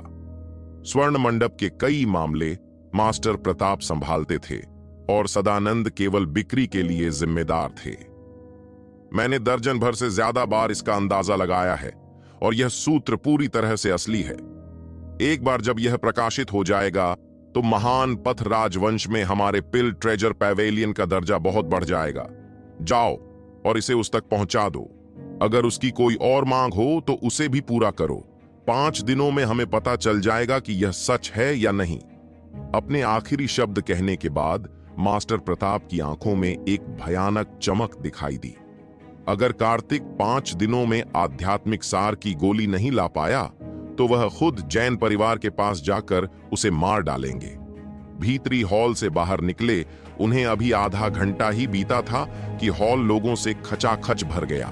टूटा हुआ काउंटर बदल दिया गया था और नीले लिबास वाले नौकर माल्याज, जिसे कार्तिक ने पीटा था, नफरत से दांत पीस रहा था। बच्चे, तू सचमुच जिंदा बच गया, मर जा। बैंगनी वस्त्रधारी आदमी ने अचानक चुपके से हमला कर दिया। कार्तिक के प्रकट होते ही उसके हाथ में पकड़ा हुआ रूलर हवा में नीचे गिरा। हवा में किसी चीज के चीरने की आवाज सीधे उनकी तरफ आई, जिसने सबको चौंका दिया। किसने सोचा होगा कि कार्तिक भीतरी हॉल में घुसकर बिना किसी नुकसान के बाहर आ जाएगा? यह समझ से परे था। डीकन सदानंद, क्या आप अपने मेहमानों के साथ ऐसा ही व्यवहार करते हैं? कार्तिक ने कोई कदम नहीं उठाया। वह जानता था कि सदानंद जानबूझकर पर्दे के पीछे छिप गए थे ताकि कार्तिक की असली काबिलियत परख सकें। अब जब बात यहां तक पहुंच गई थी तो छिपना उचित नहीं था, क्योंकि उनके बीच अब भी सहयोग का रिश्ता था। माल्याज, रुको! सदानंद हॉल में आए और माल्याज को एक ठंडी चीख से टोक दिया। उसके हाथ में पकड़ा रूलर हवा में ही थम गया। सदानंद की सहज शक्ति ने उसे लगभग उड़ा ही दिया। ऊर्जा के शक्तिशाली बल ने माल्याज को पीछे धकेल दिया। उसके बाल बिखर गए और उसका चेहरा गुस्से से विकृत हो गया। वह समझ नहीं पा रहा था कि सदानंद उसे कार्तिक को मारने से क्यों रोक रहा है। डीकन सदानंद, मैं एक और शर्त जोड़ना चाहता हूं। मैं इस व्यक्ति को पिल ट्रेजर पैवेलियन में दोबारा नहीं देखना चाहता। अगर आप ऐसा नहीं कर सकते तो हमारा सहयोग समाप्त हो जाएगा। कार्तिक के बोलने के बाद वह बाहर चले गए और भीड़ ने स्वतः ही उनके लिए रास्ता बना दिया। वह अपने पीछे एक छाया और अनगिनत अनसुलझे सवाल छोड़ गए और फिर सबकी नजरों से ओझल हो गए। माल्याज, अपना सामान पैक करो और स्वर्ण मंडप छोड़ दो। मैं तुम्हें 3 महीने का वेतन दूंगा। अब से तुम्हारा स्वर्ण मंडप से कोई संबंध नहीं रहेगा। सदानंद ने भावशून्यता से कहा, जो वहां मौजूद सभी लोगों पर बिजली की तरह गिरा। आखिर ये सब क्या था? जैन परिवार के छोटे दामाद की खातिर माल्याज को क्यों निकाला गया? आखिर उनके बीच हुआ क्या था? नहीं, माल्याज आकाश की ओर दहाड़ा और जमीन पर भारी होकर बैठ गया। स्वर्ण मंडप का वेतन बहुत अच्छा था। वर्षों से वह यहाँ एक छोटे से नेता के रूप में अपनी स्थिति पर निर्भर रहकर एक समृद्ध जीवन जी रहा था। मंडप के बिना वह कुछ भी नहीं था। इस कदम ने निस्संदेह उसके लिए सारे रास्ते बंद कर दिए। यह सब इस निकम्मे की वजह से है। मैं इसे मार डालूंगा। माल्याज खड़ा हुआ। उसकी आंखें लाल हो गईं और वह अपना वेतन लिए बिना ही स्वर्ण मंडप से चला गया। सदानंद ने उसे रोका नहीं और जाने दिया। सभी जरूरी औषधीय जड़ी बूटियां इकट्ठा करो और उन्हें जैन परिवार तक पहुंचा दो। उसने कार्तिक द्वारा छोड़ी गई सूची निकाली और जड़ी बूटी प्रबंधक से कहा कि उन्हें जल्दी से तैयार कर दो। जी हां, औषधीय जड़ी बूटियों के प्रमुख ने देखा कि कुछ गड़बड़ है और जल्दी से जड़ी बूटियां तैयार करने के लिए सूची उठाई। माल्याज की दहाड़ को तो पहले ही नजरअंदाज कर दिया गया था। हर कोई यह जानने को उत्सुक था कि कार्तिक ने ऐसा क्या किया था कि स्वर्ण मंडप के उसके प्रति रवैये में इतना बड़ा बदलाव आ गया। स्वर्ण मंडप छोड़ने के बाद कार्तिक सीधे जैन परिवार के पास वापस नहीं गया, बल्कि रेड स्ट्रीट की ओर चला गया। कल रात उसे बाहर बुलाने वाले उसके दोस्तों का समूह यहीं रहता है। उसे पता लगाना था कि उसे कौन मारना चाहता है। जैसे ही वह कोने पर मुड़ा, जैन परिवार के 2 नौकर वहां से गुजरे और उन्होंने कार्तिक को रेड स्ट्रीट की ओर जाते हुए देखा। वापस जाओ और मालिक से कहो कि वह निकम्मा फिर से अपने साथियों से मिलने चला गया है। यह कोई रहस्य नहीं था कि जैन परिवार के नौकर गुप्त रूप से कार्तिक को निकम्मा कहते थे। 2 गलियों से गुजरने के बाद आगे एक आंगन दिखाई दिया। आमतौर पर कार्तिक यहां आकर उन तीनों को खाने पीने और मौज मस्ती के लिए आमंत्रित करना पसंद करता था। उन तीनों को पता होना चाहिए कि कल रात क्या हुआ था। आंगन का दरवाजा धक्का देकर खोला तो वह खाली मिला। वह जल्दी से घर के अंदर गया तो देखा कि उसका सारा कीमती सामान गायब है। उसके दोस्त उसी रात कांगड़ा शहर छोड़कर चले गए थे। उसकी नजर हॉल में घूमी और अचानक एक कोने में पड़े एक छोटे अस्पष्ट पाउच पर रुक गई, जो लगभग एक बच्चे की हथेली के आकार का था। उसने हाथ बढ़ाकर उसे उठाया, फिर उसे सूंघा। वह अपने तीनों दोस्तों को अच्छी तरह जानता था। उन्होंने कभी ऐसे पैकेट नहीं पहने थे। इसे किसने छोड़ा? मतिभ्रमकारी पाउडर। उसकी आंखें सिकुड़ गईं क्योंकि पाउच से एक मतिभ्रमकारी गंध निकल रही थी। इसे सूंघने से कोई भी व्यक्ति पागल हो सकता है और तरह तरह के बेतुके काम करने लग सकता है। जैसा कि अपेक्षित था, किसी ने कल रात उन तीनों को रिश्वत देकर मुझे एक वेश्यालय में ले जाकर एक ही वार में मुझे मार डाला और यह भ्रम पैदा किया कि पूरा वेश्यालय ढह गया है और मैं कुचलकर मर गया हूं। उसने पैकेट रख दिया। इस मति भ्रम पैदा करने वाले पाउडर को परिष्कृत करना बेहद मुश्किल था। पूरे कांगड़ा शहर में कोई भी इसे नहीं बना सकता था। आखिर उसे मारना कौन चाहता था? कोई और सुराग न मिलने पर वह मुड़ा और घर से निकलकर जल्दी से जैन परिवार के घर की ओर चल पड़ा। कई नौकर मुख्य हॉल के बाहर इकट्ठा हो गए थे और अंदर देखने के लिए अपनी गर्दनें ऊपर उठा रहे थे। आखिर हुआ क्या था? अंदर जयंत ने भौहें चढ़ाईं।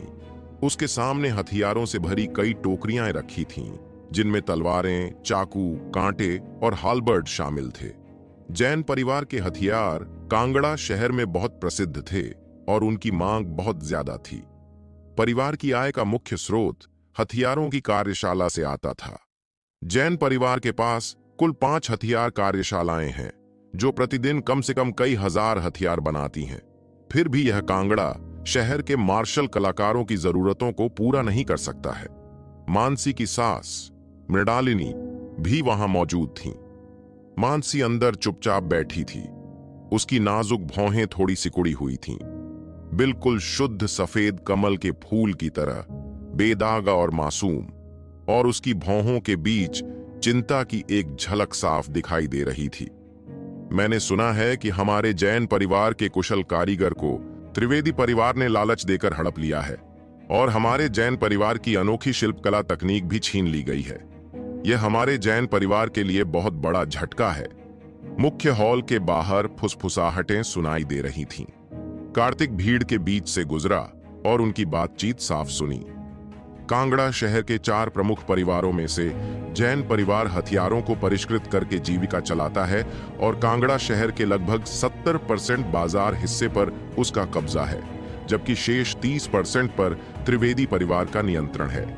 त्रिवेदी परिवार के हथियार बनाने के कौशल जैन परिवार के कौशल से कहीं कमतर हैं। अपनी युवावस्था में जयंत हथियार बनाने के कौशल के कारण प्रसिद्धि के शिखर पर पहुंचे और हथियार बनाने में अपने असाधारण कौशल के लिए पूरे कांगड़ा शहर में प्रसिद्ध हो गए।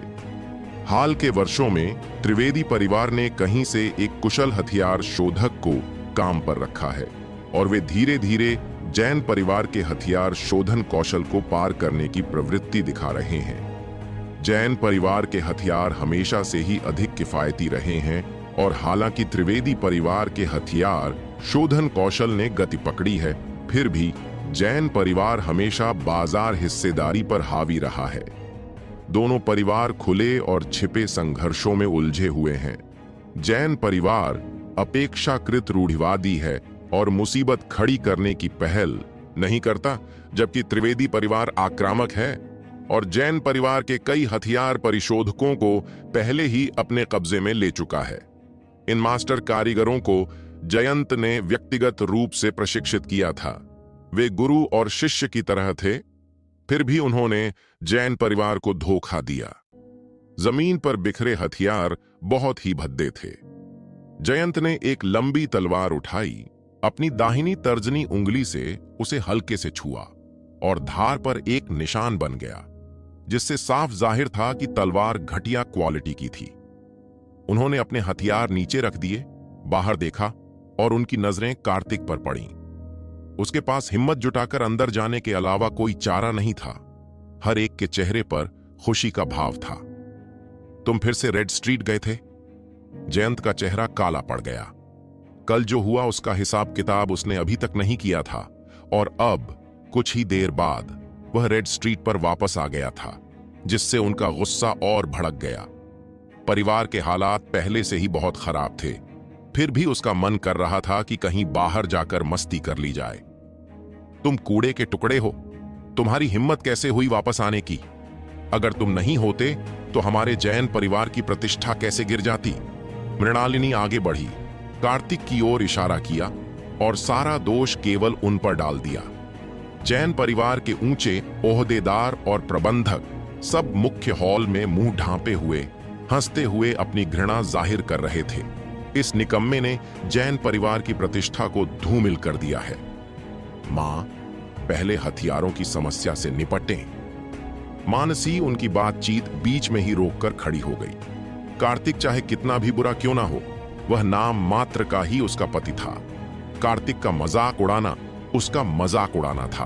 उसने कार्तिक को घूरा, फिर उसे अनदेखा कर दिया। खुद को अनचाहा महसूस करते हुए उसके पास एक तरफ हटकर चुपचाप देखने के अलावा कोई चारा नहीं था। डीकन नीव, इनमें से कुल कितने दोषपूर्ण उत्पाद बेचे गए?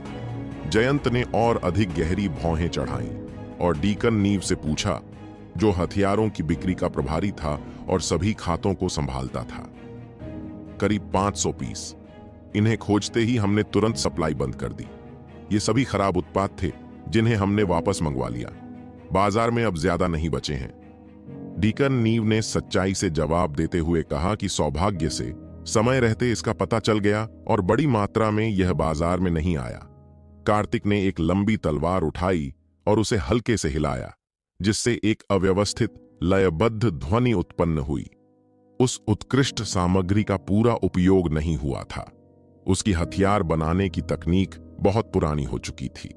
उसके दिमाग ने तुरंत स्थिति का विश्लेषण किया। युवा गुरु, स्वर्ण मंडप से होने का दावा करने वाला कोई व्यक्ति औषधीय जड़ी बूटियों का एक बड़ा पैकेट लाया है, जाकर उसे ले लीजिए। भंडारी अंदर आया। स्वर्ण मंडप से औषधीय जड़ी बूटियां मंगवाई जा चुकी थीं। कार्तिक ने अपने ससुर का अभिवादन किया और मुख्य हॉल से बाहर चला गया। जयंत ने सिर हिलाया और आह भरी, क्योंकि उन्होंने कार्तिक के लिए सारी उम्मीदें छोड़ दी थीं। बाकी लोग उपहास कर रहे थे। औषधीय जड़ी बूटियों का एक पूरा थैला और एक गोली शोधन भट्ठी। स्वर्ण मंडप अपने काम में बहुत विचारशील और व्यापक था। आंगन का द्वार बंद होने के कारण वहां आमतौर पर शांति रहती है, क्योंकि बहुत कम लोग आते हैं। सारी औषधीय जड़ी बूटियां निकालकर पूरे आंगन में जमा कर दी गईं। आंगन में एक कुआं था जिससे थोड़ा सा साफ पानी निकाला गया और एक बड़ा सा बाथटब भी मंगवाया गया। रसायन विज्ञान की आग के बिना वे केवल कुछ सूखी लकड़ी ही ढूंढ सकते थे। उसे जला सकते थे, उसे रसायन विज्ञान की भट्टी पर रख सकते थे और उसमें औषधीय जड़ी बूटियां डाल सकते थे। यह शरीर को तरोताजा करने वाला तरल प्रथम श्रेणी का अमृत भी नहीं माना जाता है, लेकिन शरीर को इसमें भिगोने से अप्रत्याशित प्रभाव पड़ता है, जिससे यह मांसपेशियों और हड्डियों को मजबूत करने के लिए आदर्श बन जाता है। पहली बार जब उसने इसे परिष्कृत किया तो वह थोड़ा अनाड़ी था, लेकिन जब उसे इसकी आदत हो गई तो उसकी तकनीक अचानक तेज हो गई और एक समृद्ध औषधीय सुगंध आंगन में फैल गई।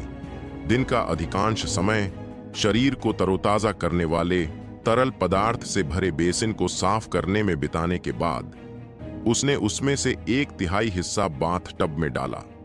अपने अंडरवियर को छोड़कर अपने सभी कपड़े उतार दिए और बाथ टब में रेंग गया। छेदन का दर्द रोम छिद्रों और शिराओं में प्रवेश कर अंदर की गंदगी को साफ कर देता है। आदिम भक्षण स्वर्ग तकनीक सक्रिय हो गई और पूरे प्रांगण के ऊपर आध्यात्मिक ऊर्जा ने एक भंवर का निर्माण किया जो कार्तिक के सिर के ऊपर घूम रहा था। भक्षण करने वाले स्वर्ग की कड़ाही ने तरल को तेजी से अवशोषित कर लिया, जिससे उसे अपने साधना स्तर को शीघ्रता से सुधारने और यथाशीघ्र जन्मजात क्षेत्र में प्रवेश करने में सहायता मिली। नसों में चुभन सी महसूस हुई और अंदर का कीचड़ रोम छिद्रों से बाहर निकल आया। लकड़ी की बाल्टी का साफ पानी धीरे धीरे गहरे भूरे रंग में बदल गया और बदलता रहा। लकड़ी के बैरल से बहुत बुरी बदबू आ रही थी। 1 घंटे की साधना के बाद वह उठा और उसके शरीर की हर हड्डी से तेज चटकने की आवाजें निकल रही थीं। उसे पूरी तरह से तरोताजा महसूस हुआ, मानो उसके शरीर को आंतरिक स्नान मिल गया हो। यह बहुत अच्छा लगता है। प्रांगण के मध्य में खड़े होकर उसने अपने भौतिक शरीर में आए परिवर्तनों के अनुकूल ढलने के लिए मुक्केबाजी की कुछ तकनीकों का प्रदर्शन किया। उसने एक तौलिया उठाया, माथे से पसीना पोंछा, पालथी मारकर बैठ गया और मार्शल आर्ट की ढेर सारी नियमावलियां उसके दिमाग में तैरने लगी। साधना विधि हल हो गई है, अब मुझे मार्शल आर्ट का अभ्यास करना चाहिए। मैंने अपने पिछले जन्म में चाकू का इस्तेमाल किया था और मैं इस जन्म में भी चाकू के रास्ते पर चलता रहूंगा। अनगिनत मैन्युअलों में से सही मार्शल आर्ट तकनीक ढूंढना बेहद मुश्किल है। यह स्वयं के लिए, दुनिया के लिए और अपनी साधना के वर्तमान स्तर के लिए उपयुक्त होनी चाहिए। मार्शल आर्ट की अत्यधिक उन्नत तकनीकें सच्ची क्यूई से सक्रिय नहीं की जा सकती तथा उनसे चोट भी लग सकती। है। मैं तुम्हें चुनता हूं रक्त इंद्रधनुष ब्लेड तकनीक। तलवार की ऊर्जा इंद्रधनुष की तरह है, अजेय और अजेय। यह रक्त इंद्रधनुष तलवार तकनीक का सार है। कुल 7 चालें हैं, एक के बाद एक, और हर वार घातक है। सबसे तेज हमला ही सबसे अच्छा बचाव है। ब्लड रेनबो ब्लेड तकनीक आक्रामक और रक्षात्मक दोनों है, और हर वार निश्चित रूप से जानलेवा है। उसने घर से एक लंबा चाकू निकाला। यह ज्यादा काम का नहीं था, लेकिन फिलहाल वह इससे काम चला लेगा और कल परिवार की हथियार की दुकान पर जाकर कोई उपयुक्त हथियार ढूंढेगा। चाकू पकड़ो, अपनी तलवार खींचो। कार्तिक लगातार एक ही क्रिया दोहराता रहा। उसके कपड़े पहले से ही पसीने से भीगे हुए थे। उसे पता भी नहीं चला कि सूरज डूब गया और सांझ हो गई। दिन के ज्यादातर समय वह अपनी तलवार से हरकतें करता रहा। उसके सामने एक लकड़ी का खूंटा रखा गया था, जिसके बीच में एक निशान बना हुआ था। शुरुआत में चाकू निशाने से काफी दूर रखा गया था। जैसे जैसे समय बीतता गया, लगातार 3 में से 1 वार लक्ष्य पर लगने के साथ ही सटीकता में भी लगातार सुधार होता गया।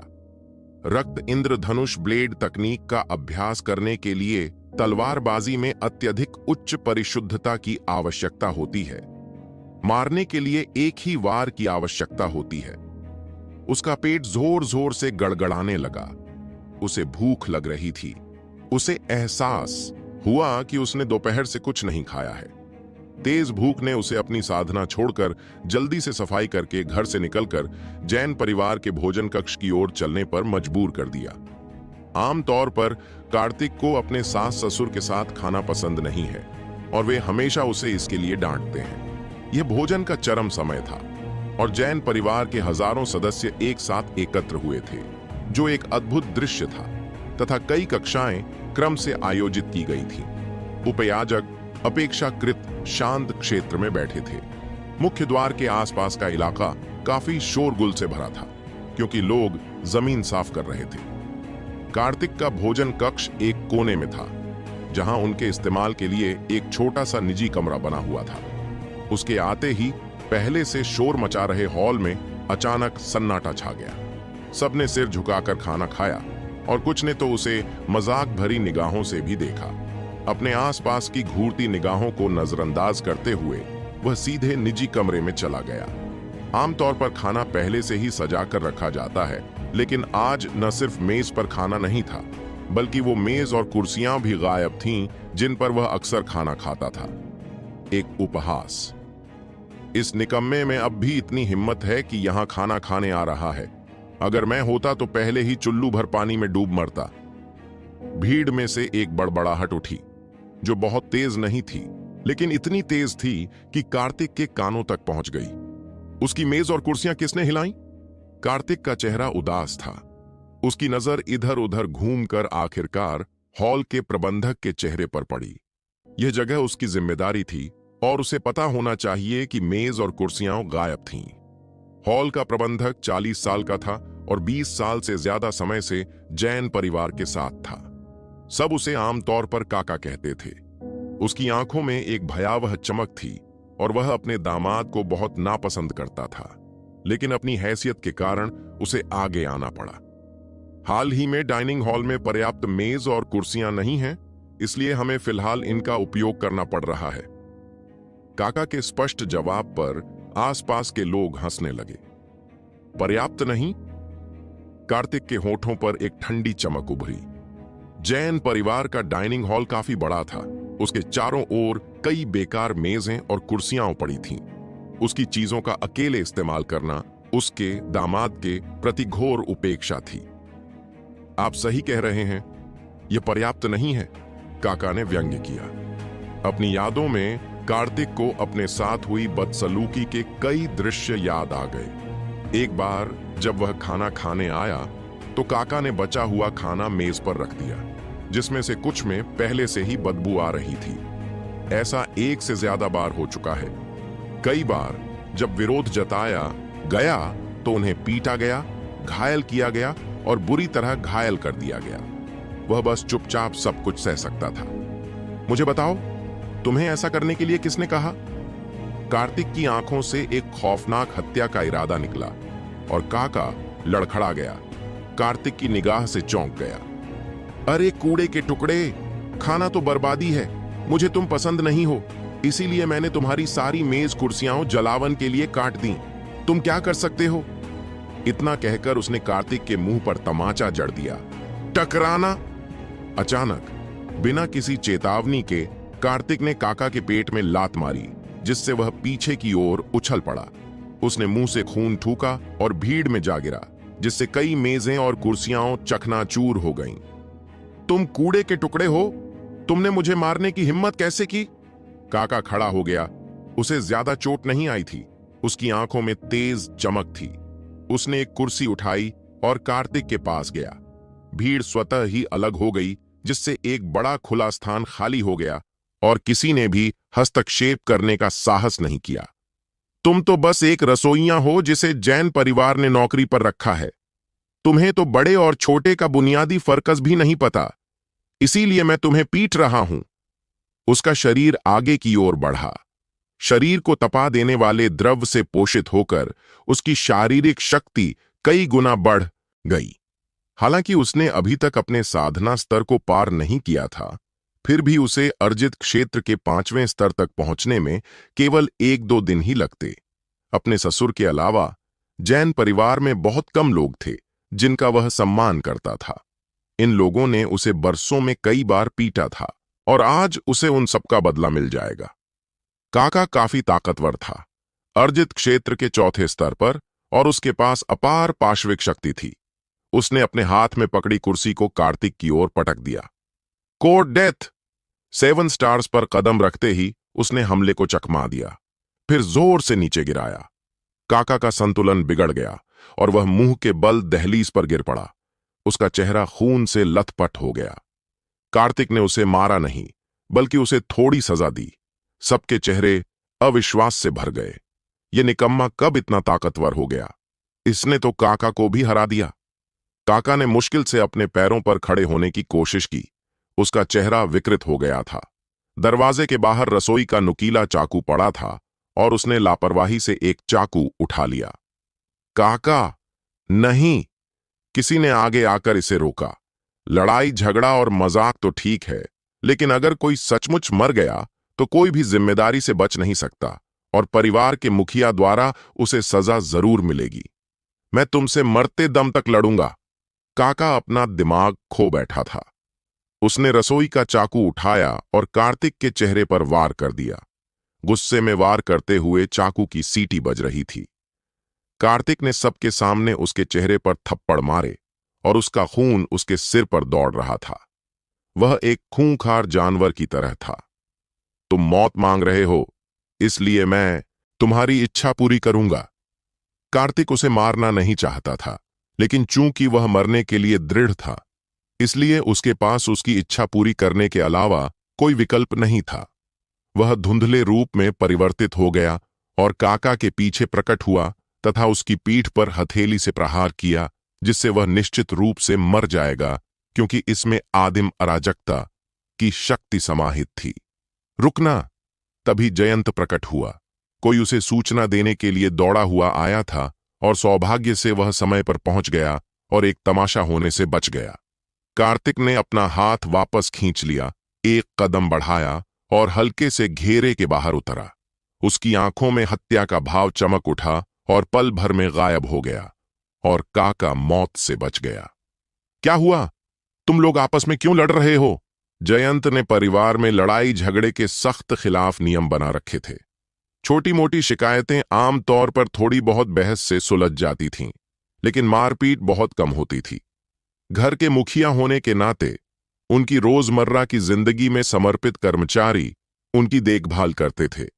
वह साल में सिर्फ एक बार ही भोजन कक्ष में आते थे और नौकरों के आपसी झगड़ों से उन्हें बिल्कुल भी अनभिज्ञता थी। गुरुजी, आपको मेरे लिए न्याय करना होगा। अपने चेहरे पर आंसू बहाते हुए काका अचानक जयंत के सामने घुटनों के बल बैठ गया। उसकी सिसकियां दिल दहला देने वाली थीं और उसके गालों पर बड़े बड़े आंसू बहने लगे, जिससे वहां मौजूद कई लोगों की आंखों के कोने सिकुड़ गए। बोलो, अगर कार्तिक ने कुछ गलत किया है तो मैं उसे जरूर सजा दूंगा। बाहरी लोगों विशेष रूप से नौकरों के सामने जयंत ने अभी भी कुछ पक्षपात दिखाया और कार्तिक से और भी अधिक मांग की। देखने वाले लोग दुष्टता से मुस्कुरा रहे थे और कई लोग कार्तिक को दया से देख रहे थे, क्योंकि वे जानते थे कि उसे जल्द ही जयंत के क्रोध का सामना करना पड़ेगा। हाल ही में डाइनिंग हॉल में मेजों और कुर्सियों की कमी हो गई है, इसलिए मैंने अस्थायी रूप से अपने दामाद की कुर्सी का इस्तेमाल किया। नौकरों के तौर पर उसने हमारी नेकनीयती नहीं समझी और मेरे बारे में बुरा भला भी कहा और मुझे पीटा भी। कृपया मालिक, इस मामले की जांच करें। काका के शब्दों से कार्तिक की आंखों में हत्या का इरादा फिर से तीव्र हो गया, जो एक सीधी रेखा में बदल गया जो काका पर आ गिरा। कार्तिक की डरावनी निगाहों का सामना करते हुए काका डर के मारे पीछे हट गया। इस निकम्मे की आंखें इतनी तेज कब से हो गईं? क्या उसने जो कहा वह सच है? जयंत ने दूसरों की तरफ देखा और उनकी राय पूछी।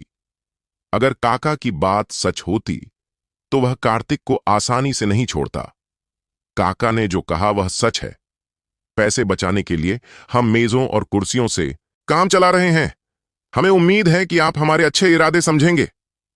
डाइनिंग हॉल में मौजूद बाकी नौकर भी दौड़कर बाहर आए और उनकी बात दोहराई, लेकिन उनमें से कोई भी कार्तिक की तरफ से बोलने के लिए खड़ा नहीं हुआ।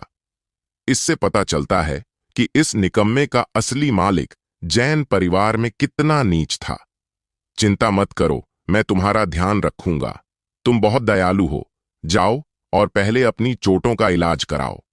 जयंत आसानी से देख सकते थे कि आसपास कई बेकार मेजें और कुर्सियां पड़ी थीं। उन्होंने उसे दिलासा देने के लिए कुछ कहा, फिर कार्तिक की तरफ देखा और उसे घूरने लगे। मेरे साथ बाहर आओ! आस्तीन झटककर वह डाइनिंग हॉल से बाहर चले गए और कार्तिक के पास आज्ञाकारी होकर उनके पीछे चलने के अलावा कोई चारा नहीं था। अगर उससे पूछा जाए कि पूरे ट्रू मार्शल कॉन्टिनेंट में वह किसका सबसे ज्यादा सम्मान करता है, तो वह निश्चित रूप से जयंत ही होगा, जिसने उसे अकेले ही ऐसे पाला था जैसे वह उसके अपने माता पिता हों। जब तक वे डाइनिंग हॉल से बाहर निकलकर एक छोटे से मंडप में खड़े नहीं हो गए जहां कोई नहीं था, तब तक कोई नहीं बोला। तभी जयंत ने कार्तिक की ओर देखा। पिछले कुछ सालों में तुम्हारा समय बहुत कठिन रहा है। कृपया अब से हमारे साथ भोजन करो। कार्तिक ने सोचा कि उसके ससुर उसे डांटेंगे, लेकिन उसे आश्चर्य हुआ कि उन्होंने डांटने का एक शब्द भी नहीं कहा। इसके बजाय उन्होंने एक दयालु मुस्कान दी। वह एक प्रतिष्ठित आत्मा शुद्धिकरण क्षेत्र साधक थे। अगर वह यह भी नहीं बता पाते कि कौन सच बोल रहा है और कौन झूठ, तो उनका इतना लंबा जीवन व्यर्थ ही बीत जाता। क्या आप मुझे डांटेंगे नहीं? वह हतप्रभ सा लग रहा था। आमतौर पर जब भाई लोग, अगर कहानी पसंद आई हो तो एक लाइक एंड एक शेयर कर दें। चलिए फिर मिलेंगे ऐसे ही कहानी के एक और न्यू एपिसोड के साथ। धन्यवाद।